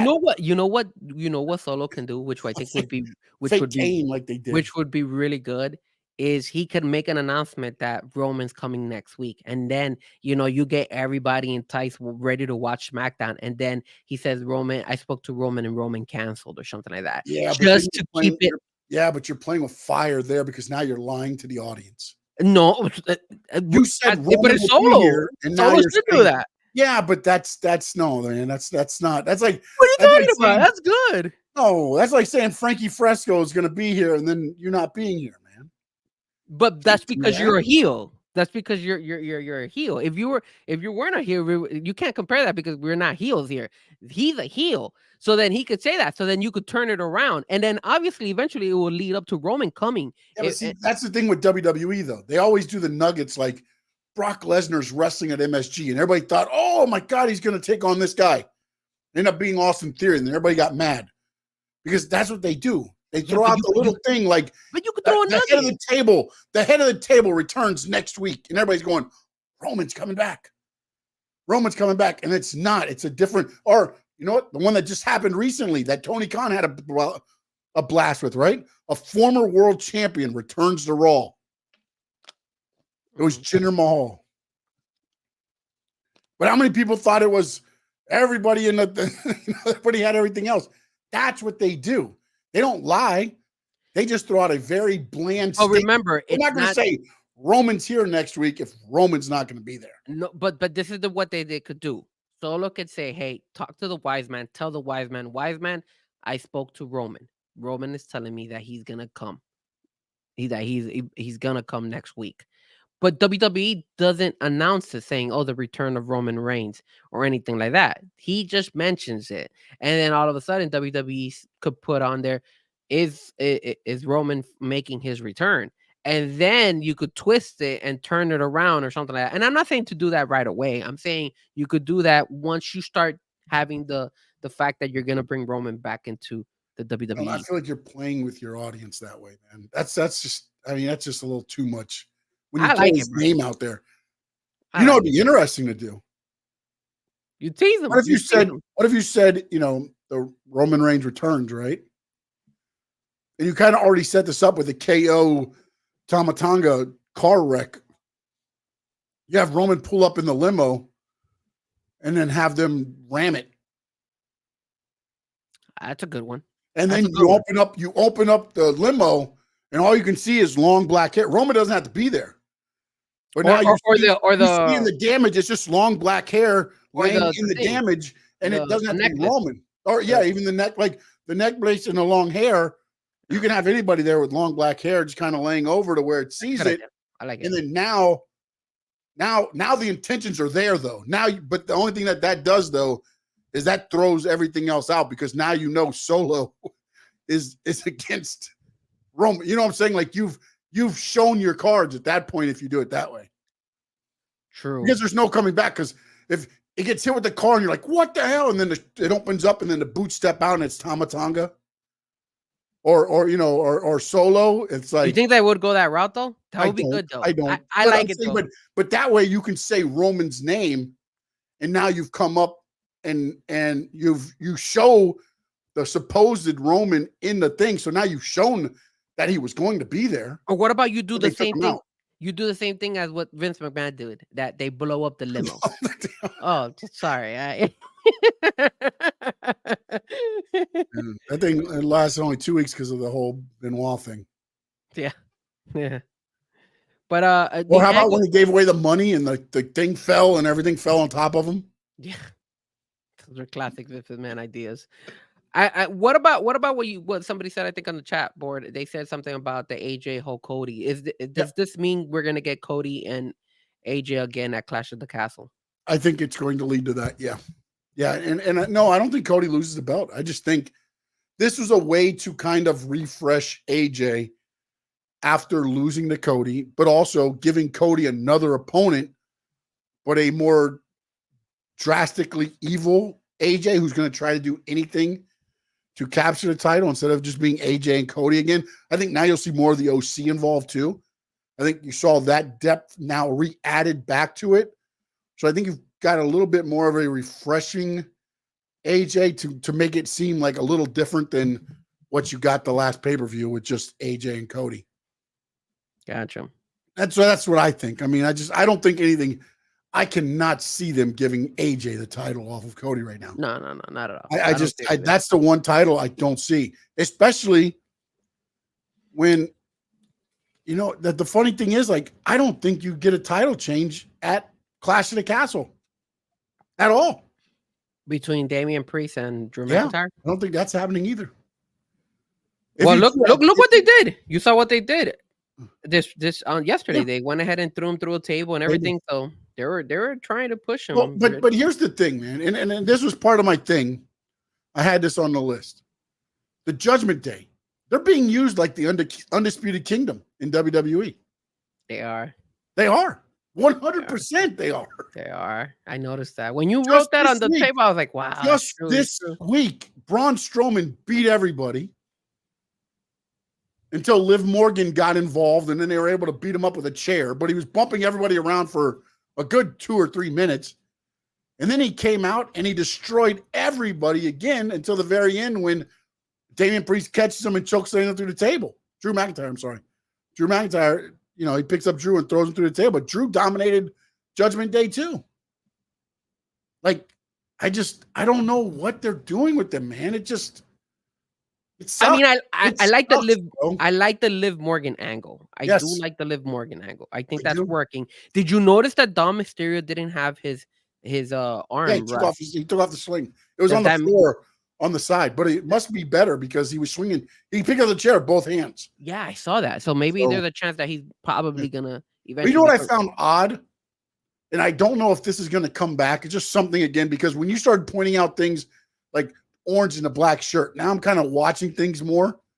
Him and JD were wearing the same shirt. So I'm just wondering, like, are they ever going to show? But you could tell JD and Dom apart, though.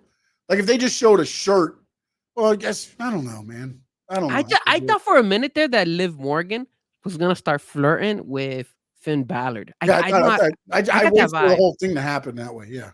Because it's the 2 times that Liv Morgan went to Dom, it was Finn Balor that actually was the one that came to save him. So it's like, hey, what's going on here? Is it maybe Finn Balor wants something also with Liv Morgan, or what is going on? Because now, and we notice that it's only Finn Balor. It's not JD. Yeah. It's not Damian Priest. The weird it's not thing Carlitos. Is she's talked to JD and Dom. Remember, right? Oh, no, but then she showed up in a car with, was it Finn or JD that she showed up in the car with? It was with Finn Balor.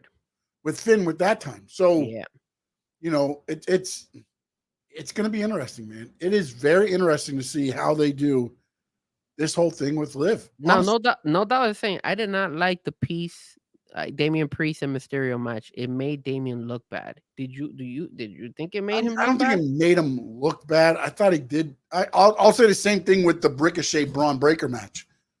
I thought Braun gave Ricochet too much. With an injured Ricochet, to me, that should have been like a lion on a 3-legged gazelle. Is Ricochet still the speed champion? He is, but they don't call him the speed champion on Raw. It's only for that. But I think that's why. I think that's why they let it hang out. No. I think what they're going to try to do is make a triple threat match with him, Aja, and Braun somewhere down the line, or maybe on a Raw or something. Well, yeah, because next week he's fighting Dragunov. Yeah, but I just thought that match took a little bit too long, and I love the way it ended. Don't get me wrong; it showed Braun how impressive he is, but I just felt like you're like looking at it going, well, if a healthy Ricochet could have beat him, and I don't know if that's the way you want Braun to be pushed, and that's kind of the way I was looking at the Priest match was. I felt like, yes, he gave him some of the right stuff, But also, you had to have Carlito come out to help your heavyweight champion beat Rey Mysterio.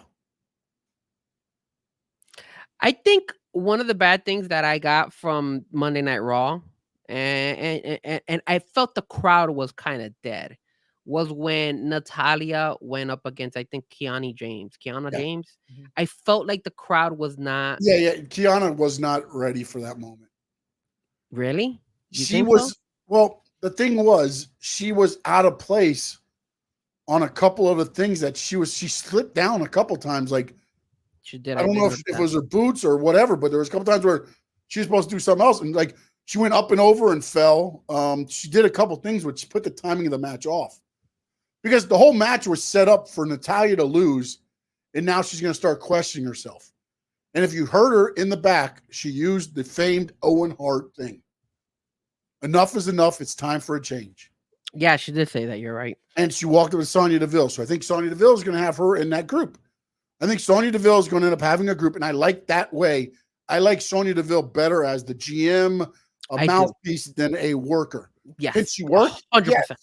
Yes, she can work, but then make it meet, like it could be like the Bobby Heenan Mouth of the South, Jimmy Hart type stuff, when they got in like a 6-man tag and you wanted them to beat them up and they're always wearing this crazy stuff like that. I think that's what you're going to get with this whole thing with Sonya Deville.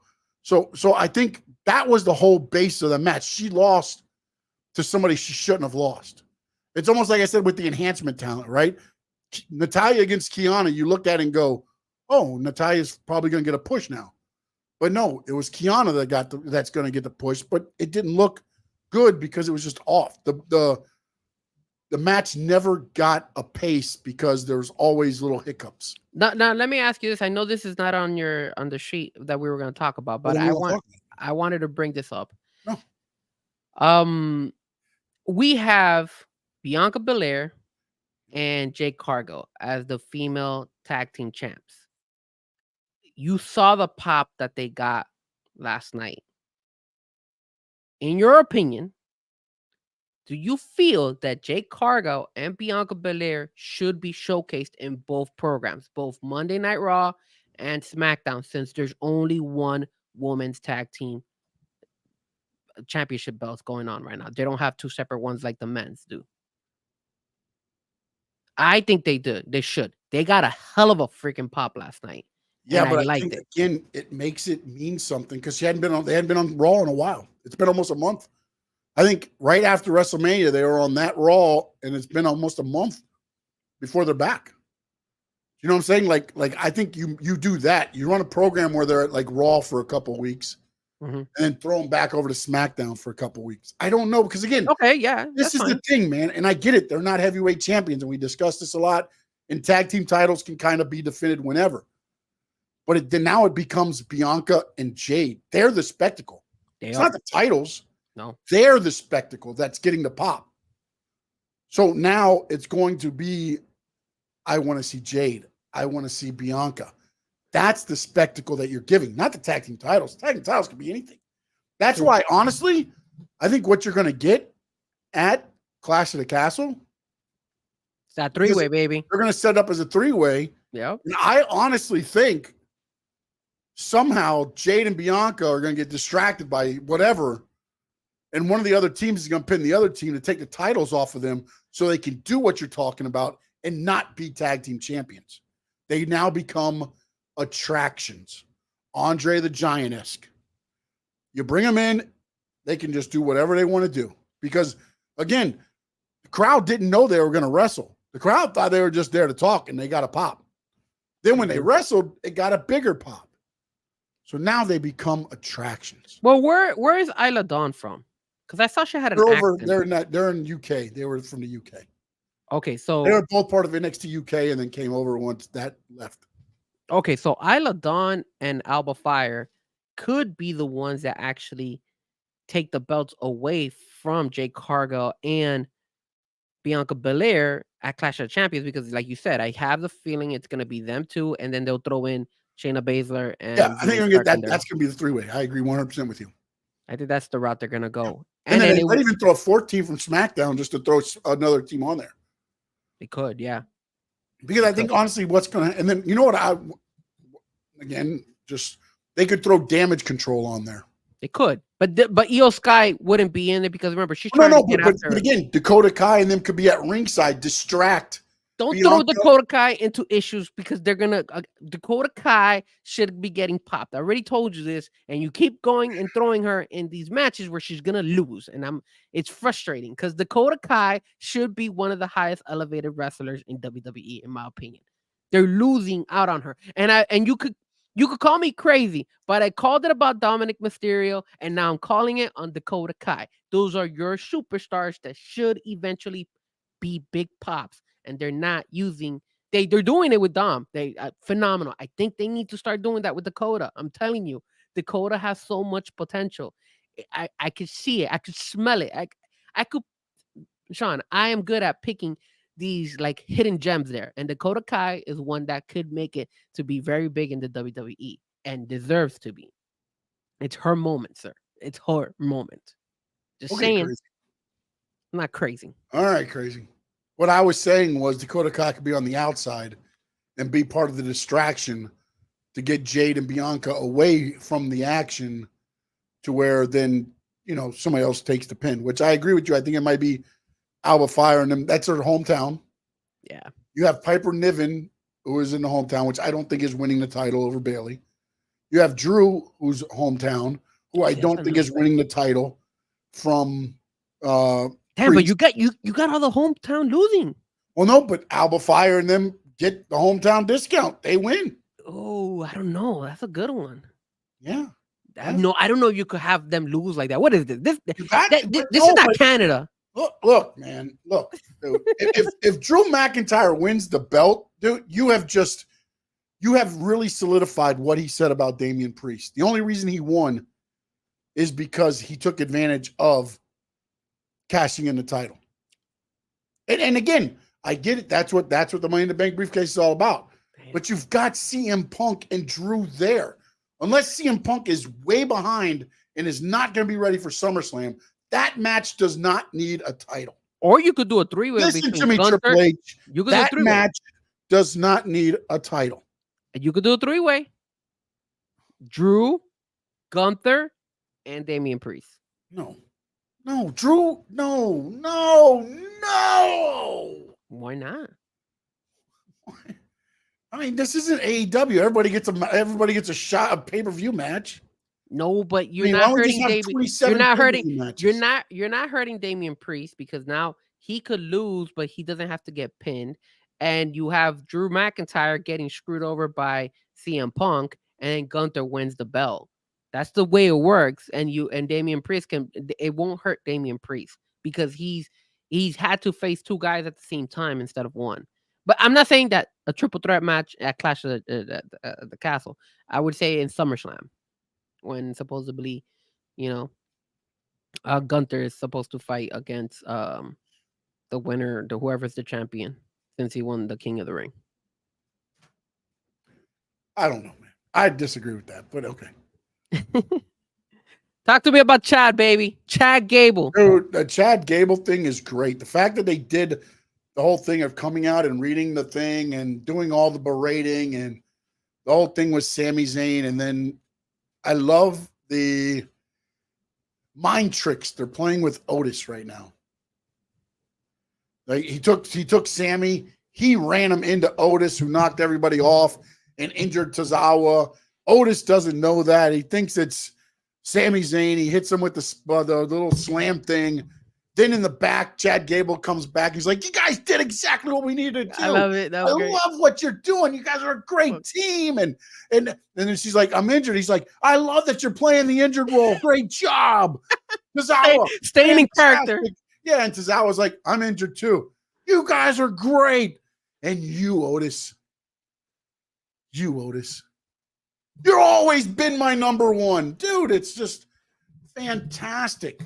The only thing I don't like is that he keeps slapping Otis. Like the thing is, three times already, bro. Like this is the whole thing where I talk about like with Cody.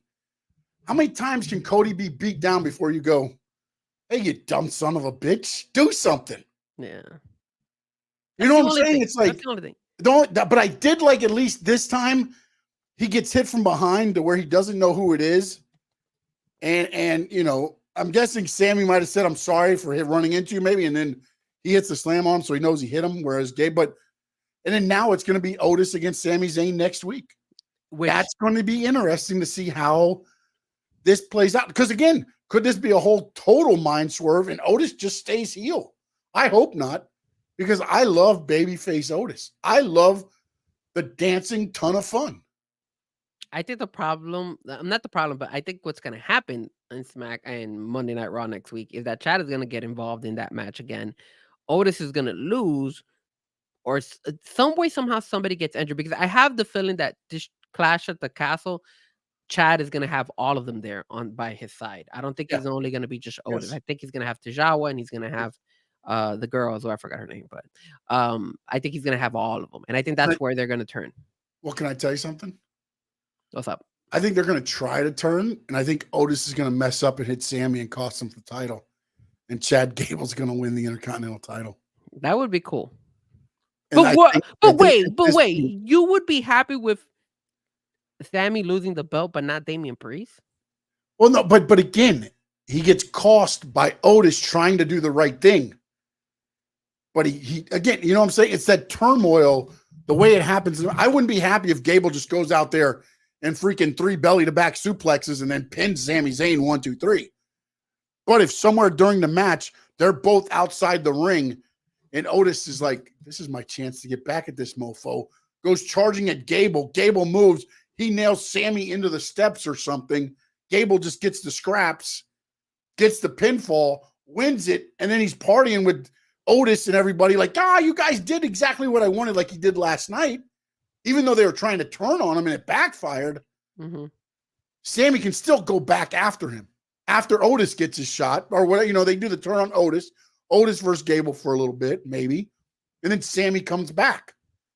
You know, I'm not saying, again, I don't want Otis getting, Sami Zayn getting pinned, but I would have no problem with them working something out like that to where Gable gets the title. Okay. Now, I want to ask you something, and this is something out of the blue that I wanted to talk to you about, and it's something serious, very serious in my opinion, and it involves Pat McAfee. So, let's talk about this. And this is where we come with a debate here between you and me. All right. Roll, dog. Caitlin Clark, I think that's her name. Yeah. Oh, yeah. Okay. So, Caitlin Clark has been a hot topic. And if you guys don't know, tomorrow we're going to definitely talk about that. That's going to be our, Let Me Talk to You, 8 o'clock tomorrow, Wednesday. That's going to be our main. I'm going to have some guests and everything for that. Female guests, too. So, this is what's my issue here. So, Caitlin Clark, the whole situation and all that stuff. Pat McAfee has a show outside of the WWE, of course, right? Yes. So Pat McAfee said some things, and he called her a B word. He was defending Caitlin Clark, but he did throw out the B word. Yes. So he went on social media, and he apologized because he referenced the B word to describe Caitlin Clark. Let me ask you something, man. Number one, should WWE have allowed Pat McAfee to do the show last night based on that kind of like half-ass type of apology? And number two, should WWE, now that they're being bought, that they're owned by like the UFC and all that stuff, have consequences for when some of their wrestlers or some of their commentators or anybody involved in the wrestling world say things? Because in the UFC, there is, whenever they say something and it's bad, the UFC punishes them. And the UFC says, no, you're out of here. Or you're suspended or whatnot. WWE didn't care about that. Just because it's the wrestling world. Is it right? So, number one, should he have done the show last night because of his half-ass type of show? Should he have addressed it in WWE?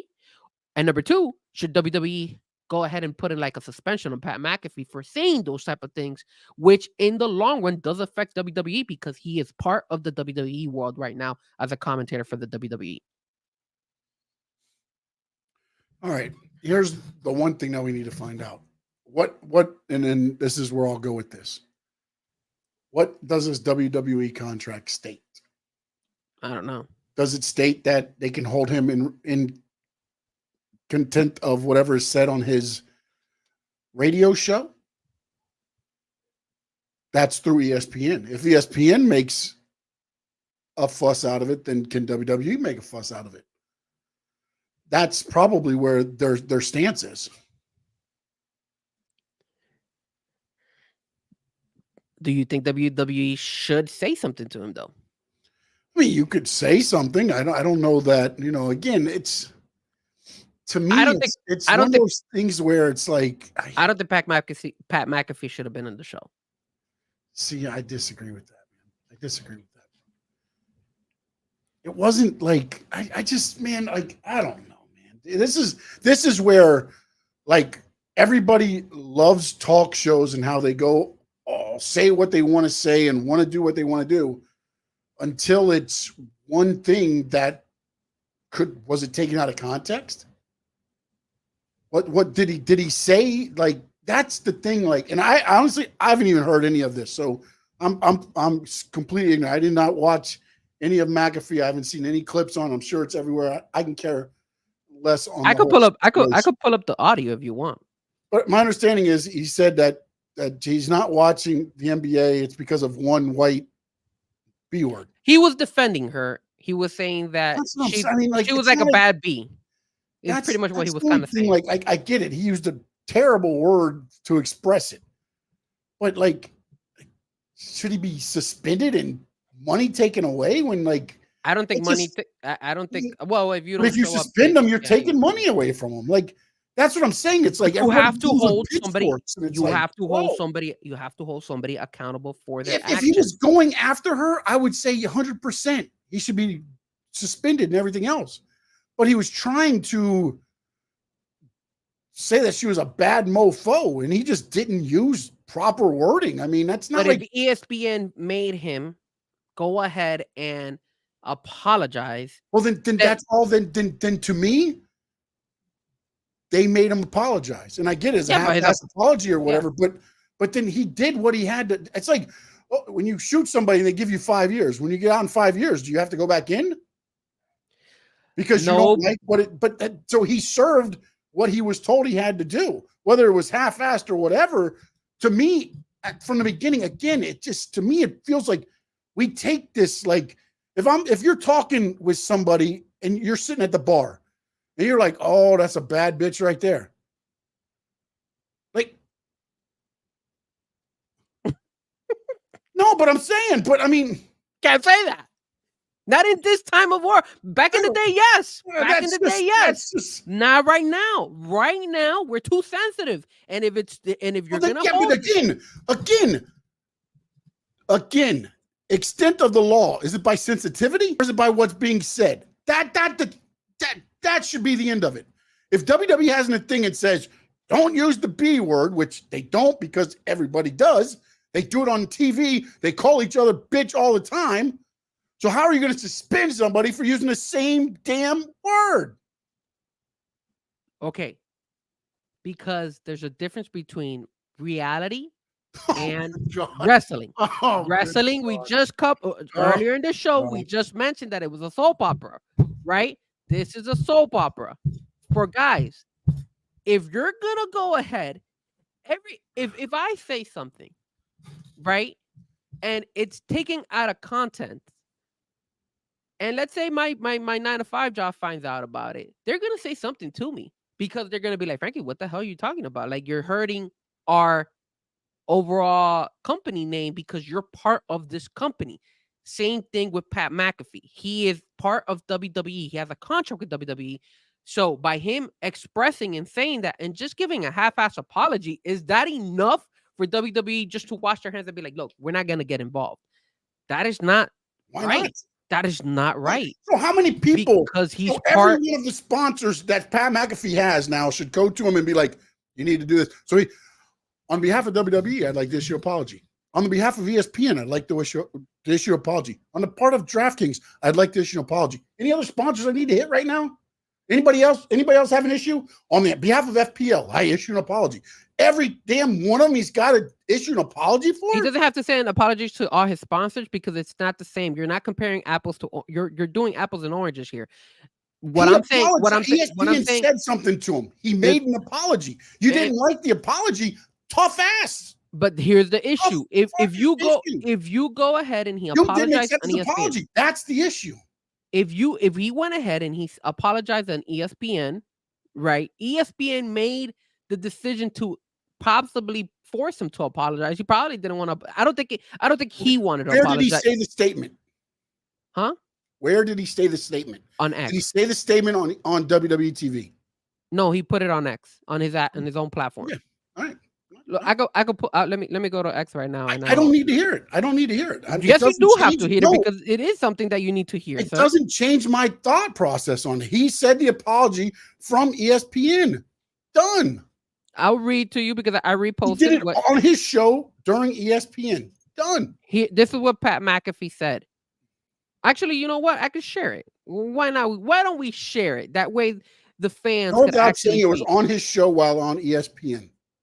And but he he did that probably today, but this is what he did right here. Here it is. I'm sharing it right there. Ignore the Caitlin Clark emote, but it says I shouldn't have used white B word as a descriptor of Caitlin Clark, no matter the content. Even if we're talking about race being a reason for some of the stuff happening, I have way too much respect for her and woman to put that into the universe. My intentions when saying it were complimentary, just like the entire segment. But a lot of folks are saying that I certainly wasn't at all. That's 100% on me, and for that, I apologize. I have sent an apology to Caitlin as well. Everything else I said, still all facts. And then he hashtagged the journalism, WNBA, and she is the one. Again, that does not look like something that Pat McAfee. No doubt saying not the apology. The statement was on ESPN. All right. Well, he posted that on his own. But here's the thing. The only reason anybody's saying any of this is because the race issue is now being brought into it because of the treatment she's getting. So now you've made white and black, and that's why everybody's getting so sensitive. Nothing he said in there was like, that's just, to me, it's a non-story. I think it is a story because he had to go on social media and apologize. If it was a non-story, then he didn't have to go that step to go on social media and apologize. That's why I think it is a story. And second of all, if you're gonna make it a story, because ESPN needs to have content. That is not that is a story. Is that him? It's like me going ahead and telling you what he said was wrong. It's not that it's a story. It's that what he did was wrong. He used the wrong wording. Give me the whole segment where they're breaking down all the good that Caitlin Clark has done. All right, let me and then the whole thing to where not the 35 seconds before and the 35 seconds after. He just said in that statement there was a whole segment where I was talking all facts about Caitlin Clark, and we're going to take the 35 seconds and then the white B word and the 35 seconds after and say that's what was said. That's bullshit. And that's the problem with this society now. You take 1 minute of a context instead of looking at the whole damn picture. That's a problem. You have to have evidence. You don't think the problem was him, his word, choosing that word to describe choice? No, it wasn't. Would I have said the same thing? No. There you go. That's and if the company and if ESPN went ahead and if ESPN made him apologize, if I was WWE, apologize if you fart on the air. They're a bunch of pansies.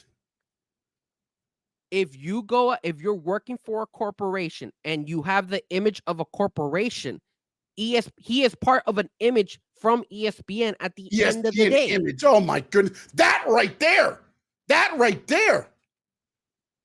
is terrible that you said that. ESPN has an image. What image does ESPN have? Give me ESPN's image. What is it?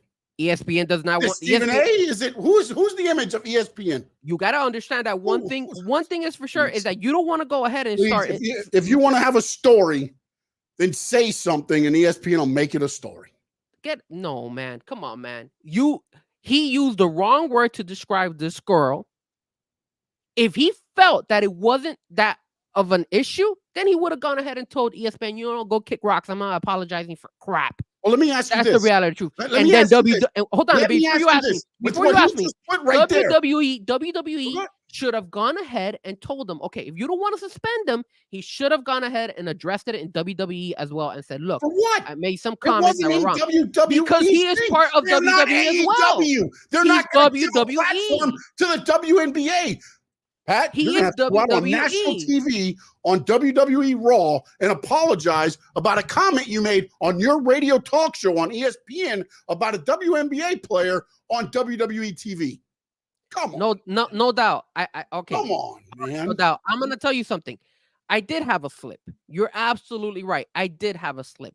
But I am not signed to anybody. This is the Frankie Fresco show. This is my thing. If Pat McAfee said that on his show, and he wasn't signed to anybody, then I understand. But if Pat McAfee has a contract with the WWE and he has a contract with ESPN, you have to, if I would have gone ahead and said something like that and I'm signed to ESPN or anything, even a sponsor, and my sponsor is being run on the bottom or anything like that, then I absolutely would get heat for it. Look at Paul Pierce. He went on Undisputed and he actually dropped the N-word by accident too. And not the ER one, the NIGGA one. So it happens, but here's the thing. This is the difference, no doubt. I am not associated with ESPN. I am not associated with a sponsor as of right now or anything like that. So even though I wasn't sponsored or anything like that, what did I do? I went ahead and I apologized. And on my show and said, oh, I'm sorry, it slipped at the heat of the moment. Sometimes I say some things and I should have not said that because I accidentally dropped that word. But at the end of the day, I still apologize, even though I don't have a contract with anybody. So let me ask you this though: did you go to your regular day job and issue an apology? I hold my standards because my standards are up here. I don't want to go ahead and make the mistake of offending somebody. That's why if my regular job had seen the show and my regular job said, Frankie, what the hell are you doing? Absolutely, I would have gone ahead. When it came to you, but you didn't go to them and say, did WWE go to Pat McAfee? No, like that's my issue with WWE. That they should have gone to him. What, Frank? How many times do you have because to apologize? He signed with them. He signed with them. How many times do you have to apologize though? Frankie, how many times do you have to apologize? He apologized through ESPN, if you want to call that an apology. Then you know what? Then let him drop B words, let him drop a whole bunch of things on everybody, and who gives a damn, right? Let him do it then. Let him go ahead and say whatever's in his mind. Let him go ahead and say whatever he wants to say and not get any any consequence for it. Because at the end of the day, we're such a sensitive society right now that it's okay. He doesn't need to apologize. So let's drop. So starting right now. Yes, he apologized. What the hell are you talking about? He apologized on ESPN. He didn't apologize in WWE, and that's the reality. He said it on ESPN. I mean, my God, how many? Dude, when people get arrested for killing somebody, they don't get convicted in Florida and then sent to Georgia. And then how many times you got it? Like, he said he was sorry. He apologized. His apology was half-assed. Let's keep it real. Okay, so then let me ask you this. Because you said, oh, he must have thought he did something wrong because ESPN made him apologize. He gave you a half-ass apology. So in his eyes, do you think he did anything wrong? Yes. Okay. You wouldn't have got a half-ass apology if you did. You would have got a sincere apology. I don't think he gave a sincere apology. I don't either. That's why I'm saying. Again, I think that's why. To what I'm saying, do you think he agreed with the fact that he had to apologize for that? That's what I asked you. No, he didn't agree with it. That's what I'm saying. And that's messed up. That's messed up. That's messed up, in my opinion. And I know this is America, but when you're a brand and you have people behind you and you're representing a company, it's like when I go this is just dude. No, man, no. Okay, I'm gonna give you an example. Okay. When I go and DJ, right? I'm a subcontractor. That means I am working for somebody else. They hire me to do a wedding, let's say. Or this past weekend, I did a prom or like a graduation party for 8th graders. Even though it's Frankie Fresco, the DJ, I'm still representing that company that hired me, right? Mhm. Pat McAfee the same way. He is his own independent entity, but he still represents ESPN and WWE. Why both of them? Because he shows up on both platforms. He's an independent contractor through WWE. He is. Yes. He is. And that I'm not knocking. I'm knocking Pat McAfee. But I'll ask you this, Frankie. Same thing with what you're saying right now. If you're under contract with other DJ promotions, do you have to issue an apology to every one of them that you go on? If I make a mistake, when they're on, like every one of them, you have to go. If I make a mistake, okay, I'll give you an example. This past weekend, I had a wedding on Friday, right? And I did the wedding, and the company reaches out to me, said, Frank, how was the wedding event? I said, bro, it went great. The clients were happy. Everybody was fun. What happened? They reached out to the client. The client responded back, and the client complained about me. Certain things, certain hiccups. She said it was still great, but there were certain hiccups. So what happened?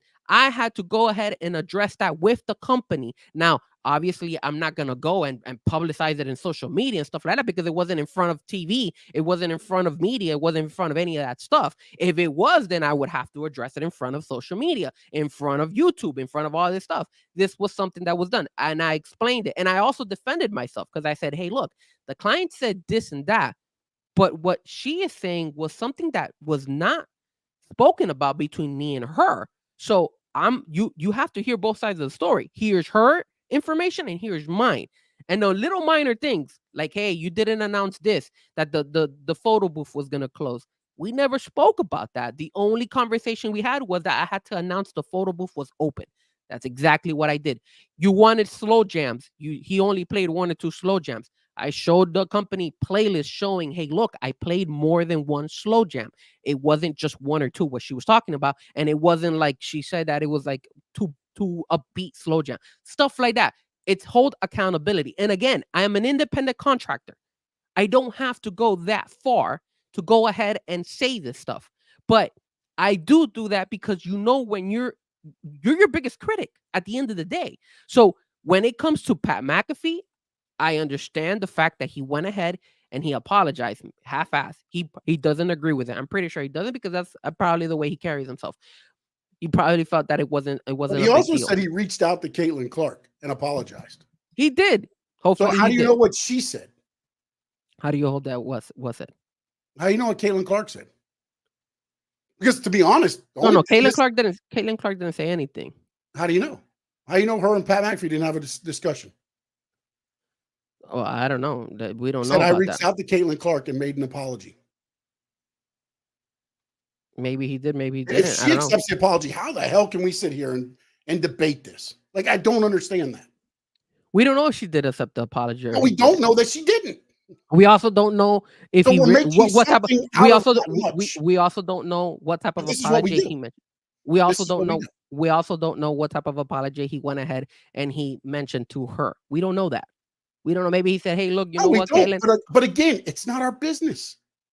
How is it our business? You and me is not our business, but we do talk about it because he is associated to the WWE world, and in the WWE world, he needs to go ahead and apologize too. No, he doesn't. It wasn't in the WWE world. So then the WWE, and here's where I'm saying the WWE should have either done 2 things. Either they should have gone ahead and told them, "Hey, you need to address it and apologize it in our platform as well, because you are an image to WWE," or number 2, you just have them off for Monday night.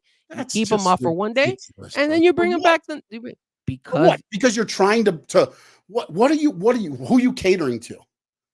What are you trying to cater to? I don't get what this is all about. You have to be off for 1 week because you made a statement on ESPN that was wrong, and we're going to hold you accountable. Like, no, that's 2 separate contracts. How do you know what the contracts say? Maybe it's WWE says I can't be held accountable for what I say on my radio show.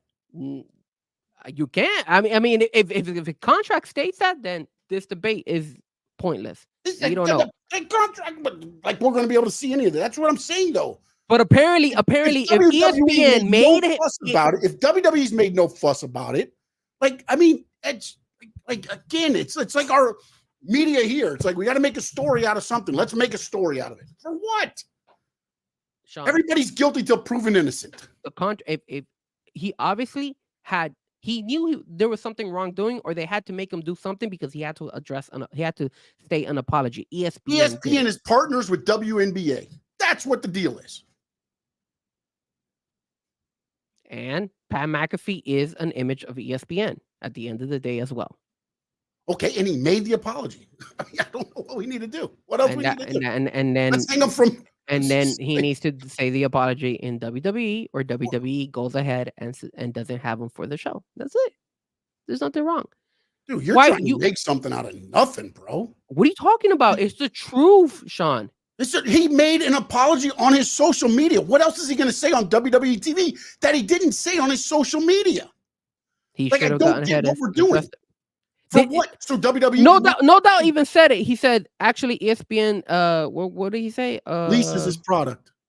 No, there was something else that he said that he mentioned it. Nothing. An actual statement was on ESPN. So even ESPN, even WWE could have gone ahead and posted his statement for saying what? this. They don't need that. For what? That's the problem with WWE sometimes, and sometimes what you but have let's make something that has nothing to do with us our problem to add on top of all the bullshit that's already going on because of Vince McMahon. Like, really? That's what we need?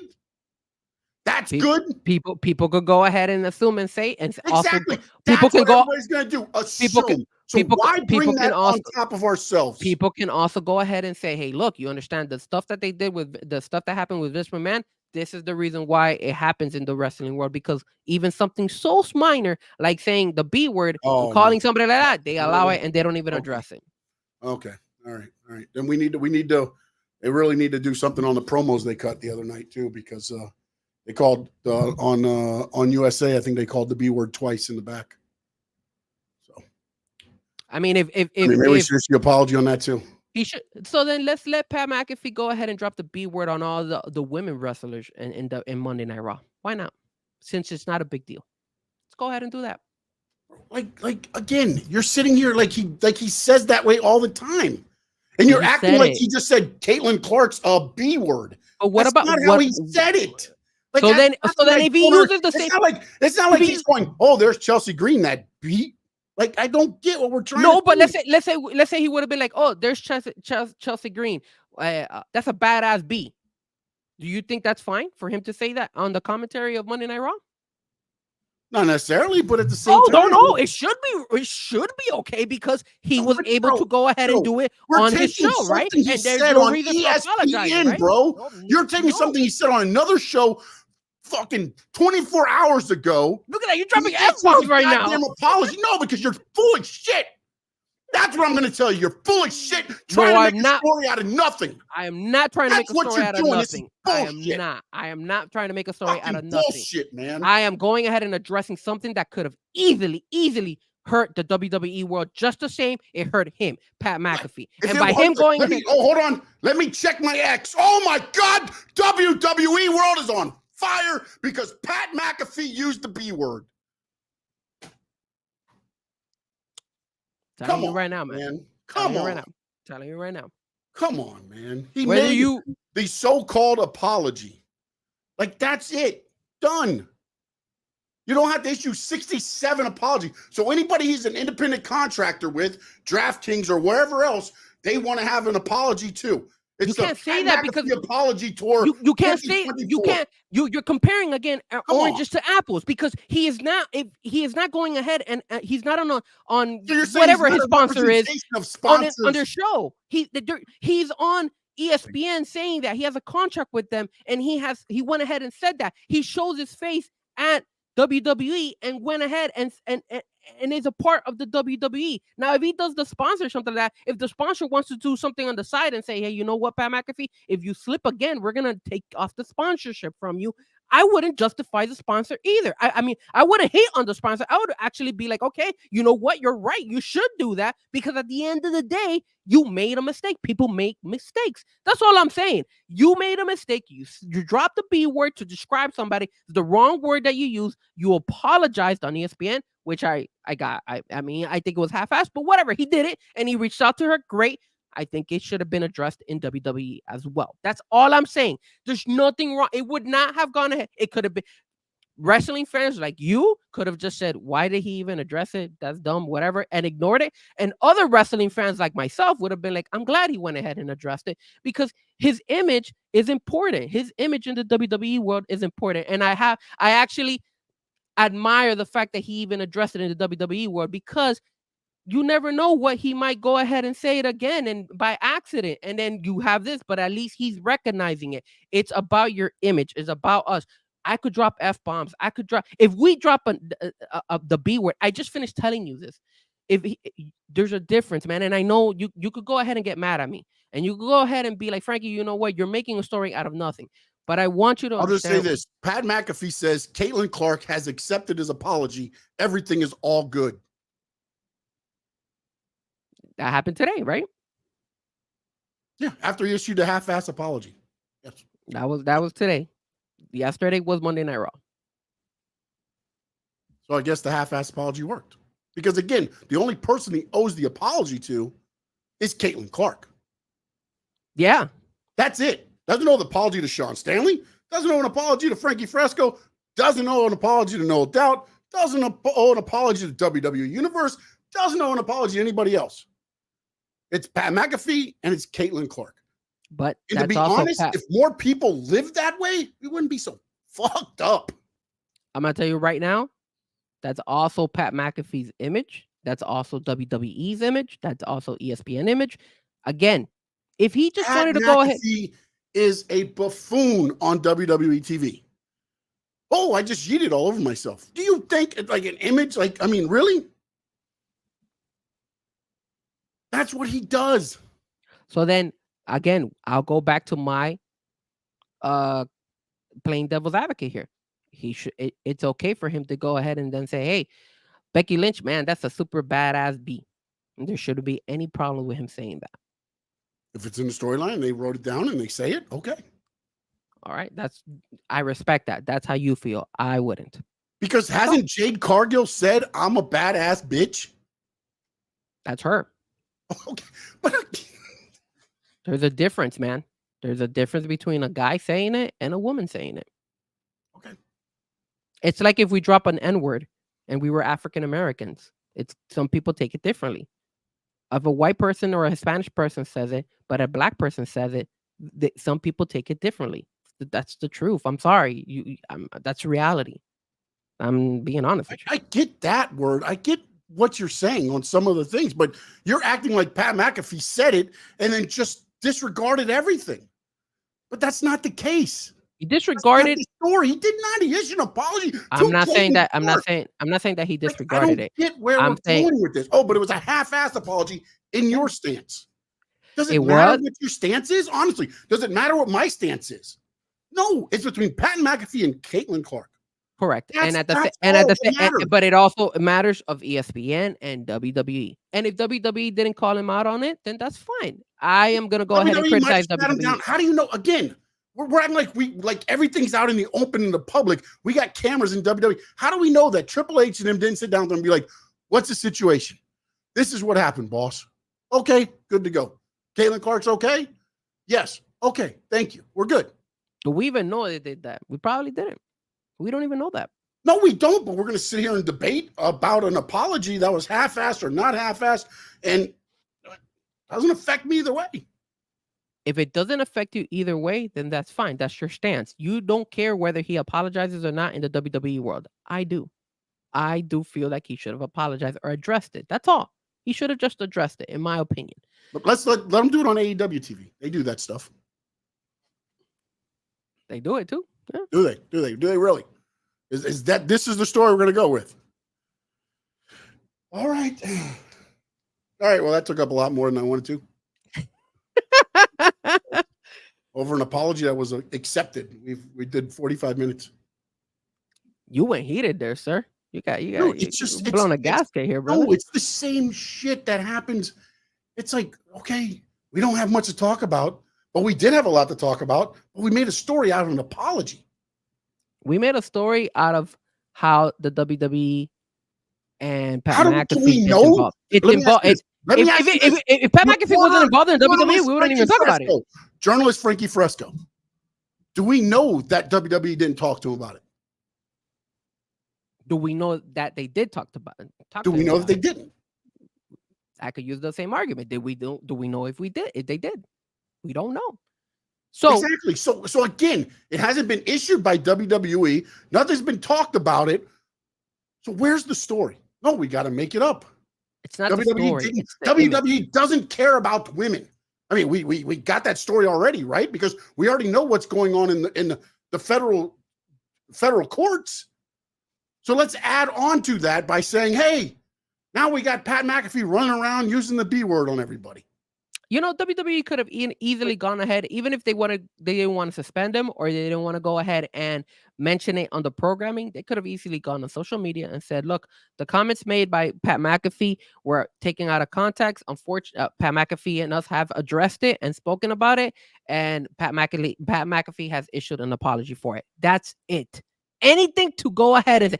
Tell me how in God's is that going to affect the WWE world? Tell me why. So now again, I'm going to use your situation that you just had. Okay. Is there going to be a disclaimer before every time you DJ now? There is no disclaimer, but it does open my eyes and be like, okay, I have to be aware of what I'm saying. You learned from it. Yes, correct. So Pat McAfee made it from ESPN. Why does WWE have to double on top of that and add more to it? The next company you go with is not going to take what happened there and add it on top of you and be like, hey, you need to apologize now before we put you on TV or in the DJ booth. Like, he's already made the apology once. Like, I don't understand why you have to apologize 300 times. This is the difference. Frankie Fresco is not an image like Pat McAfee. Pat McAfee is his own image. He made the statement. Yes, but he said, I'm sorry. A lot of people apologized. Why does he have to do it on every platform that he has? Did he go to Instagram and issue an apology? Did he go to Threads? Do we hit every social media platform?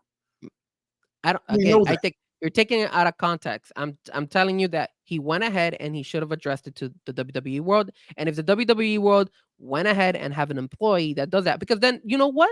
Like the example I gave you. Yeah, but you're doing apples and oranges too, because again, when you're a commentator, you're talking what is discussed beforehand with the bit, and you got people in your ear all the time telling you things. So like, it's not like Pat McAfee is always out there just doing all this on his own. Does he do some ad lib? Yes. But again, you want to talk about apples and oranges. It's the same thing. It's a show. It's a written script. It's a written show. It is a written show. Gary off it a little bit. Yes, but not all the time. But again, Sean, it's an image. He represents WWE. I'm sorry. He does. But he represents his sponsors too. That's what I'm saying though. Like you're like, oh, the sponsors are different. No, he represents them too. He represents the sponsors, but he's not on his platform. He's not going ahead and his show is not okay. Let's say Slim Jim. If he was on Slim Jim's channel and he was saying this, then yes, he would have gone ahead and apologized on Slim Jim. But he apologized on the channel he was on. You're trying to make it sound like he was on WWE TV and made this statement. He wasn't. Had nothing to do with WWE. It was Pat McAfee. Like, that's what I don't understand. But Pat McAfee is associated with WWE because he's also associated with this talk show. Like, that's what I don't understand. There's Pat McAfee, the talk show host, Pat McAfee, the WWE commentator. Pat McAfee, the radio show host, made the comments. Pat McAfee, in my opinion, should have gone ahead and addressed it in WWE. And if you didn't want to address it on the live show, then WWE should have gone ahead and mentioned it in their social media platforms. And that's it. That's all. I don't think it would have. I think it would have given WWE a good image as far as like, okay, our direction here in WWE is different, and we're not going to tolerate that type of stuff. That's it. That's it. Because if I was a wrestler in WWE and I hear that my commentator went ahead and threw the B word in that form of action, then I could be like if I'm a reporter and I go ahead and somebody wants to let's say we talk to Becky Lynch and we're like, hey Becky, this and that. What do you think about Pat McAfee dropping the B word? Becky Lynch, I'm pretty sure she's gonna say, well, that wasn't good of him saying that. That's messed up. And I'm glad that he went ahead and apologized then, and I hope that he apologizes to the WWE world and would we also say like the content of it? Because we're just saying like, oh, he used the B word. I get it, he used the B word, I get it, it's not proper and everything else, but it's not like, again, he didn't say Caitlin Clark is a correct. He used it as an adjective, which is not right either. I'm not going to sit here and say it's not, but again, he used it as that. It wasn't like he just went on this tirade. And what's funny is I'm watching Clipped. I watched the first 2 episodes of Clipped, the Donald Sterling story about the LA Clippers. Okay. And like, it's just like it's just crazy what was said. It's just amazing to me. But when you're looking at this, it's like, I think we're making something more out of it. To why are we holding WWE's feet to the fire like this? Like, why are you like, oh, WWE should have made them for what? Because WWE already has a bad image when it comes to the women in wrestling. That's just a thing. There's a bad taste. Whether they had a bad taste. It's the people that aren't there anymore. But McAfee's there right now. So and I know we're comparing possible sex trafficking and everything else to a B word. Again, I mean, come on, bro. Anything that affects the WWE world and affects, but it didn't affect the WWE world because he said it on ESPN. Like that's. But again, man, we're going to keep going back and forth on this. We're not going to agree on this. We're not going to agree on this. Because you're trying to hold a company. Okay, so if he would have said the B word on WWE TV, he has to apologize on ESPN. Okay, let me. If he said the B word in WWE, and he should have apologized on ESPN as well. Yes, of course. On their platform, yes, he'd be like, oh, or ESPN should have gone ahead and say, hey, we spoke to Pat McAfee. The same thing I told you. They could have done the same thing. Yes. Why? Because he's the image of both WWE and ESPN. Pat McAfee is his own brand. Exactly. And that as a brand, ESPN and WWE hired him to be part of their brand. So their brand gets affected for everything that Pat McAfee says as well. How did WWE get affected by what Pat McAfee said? Because until this conversation happened on this show, I haven't seen anybody really talking a lot about it in the wrestling world. A lot of people don't realize it. I bring out we talk the truth, man. We bring out all the topics out here, and I'm bringing it out. We talk what the fresco truth is. I'm talking about the truth right here. We're bringing this concept because it is a concern. It might not be as huge as obviously the issues that Vince McMahon had and all the accusations, but at the same thing, these are little minor things that should be addressed, in my opinion, especially in a society where we live in right now. Back in the day, in the 90s, you know how stupid this got. Let me tell you, this is another one of those agitated wrestling things. This is probably where you need to go. Hours after show host Pat McAfee apologizes for calling Clark a white bee on Tuesday, hours later, he's on Raw calling Strowman one big son of a bitch. Look at that. Terrible.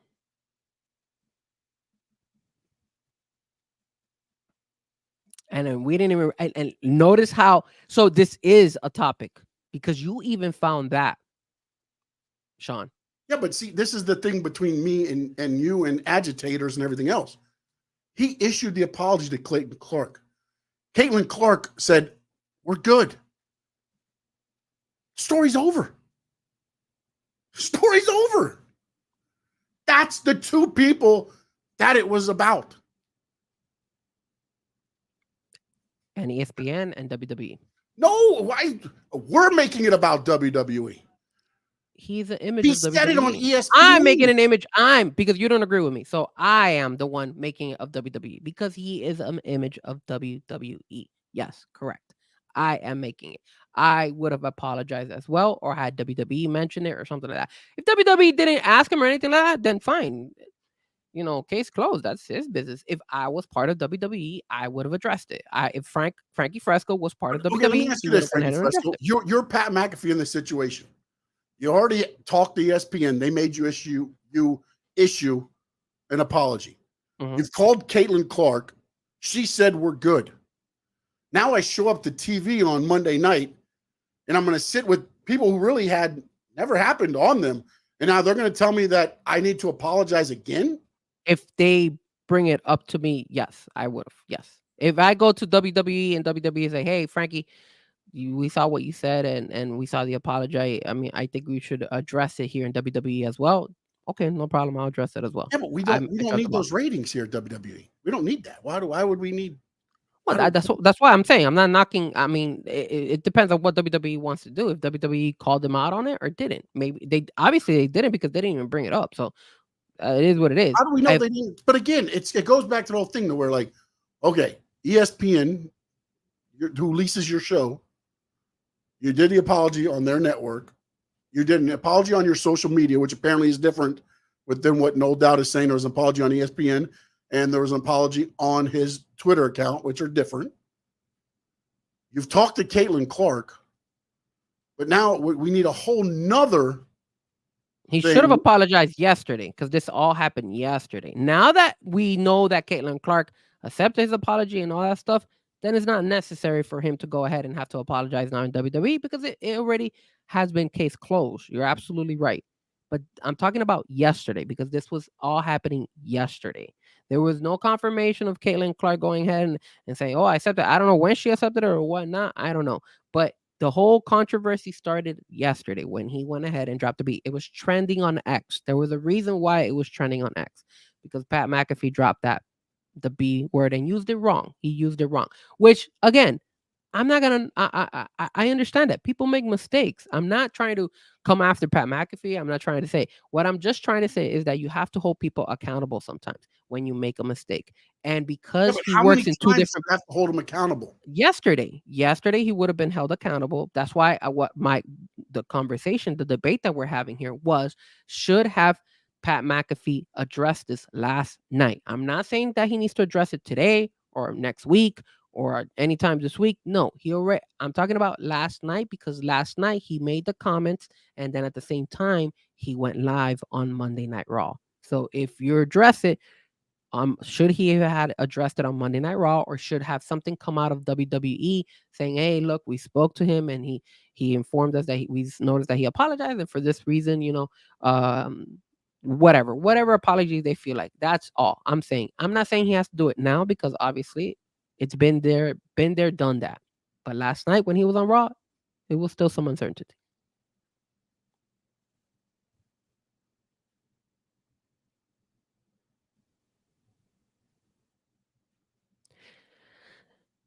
There you go. Anything else you want to talk about, sir?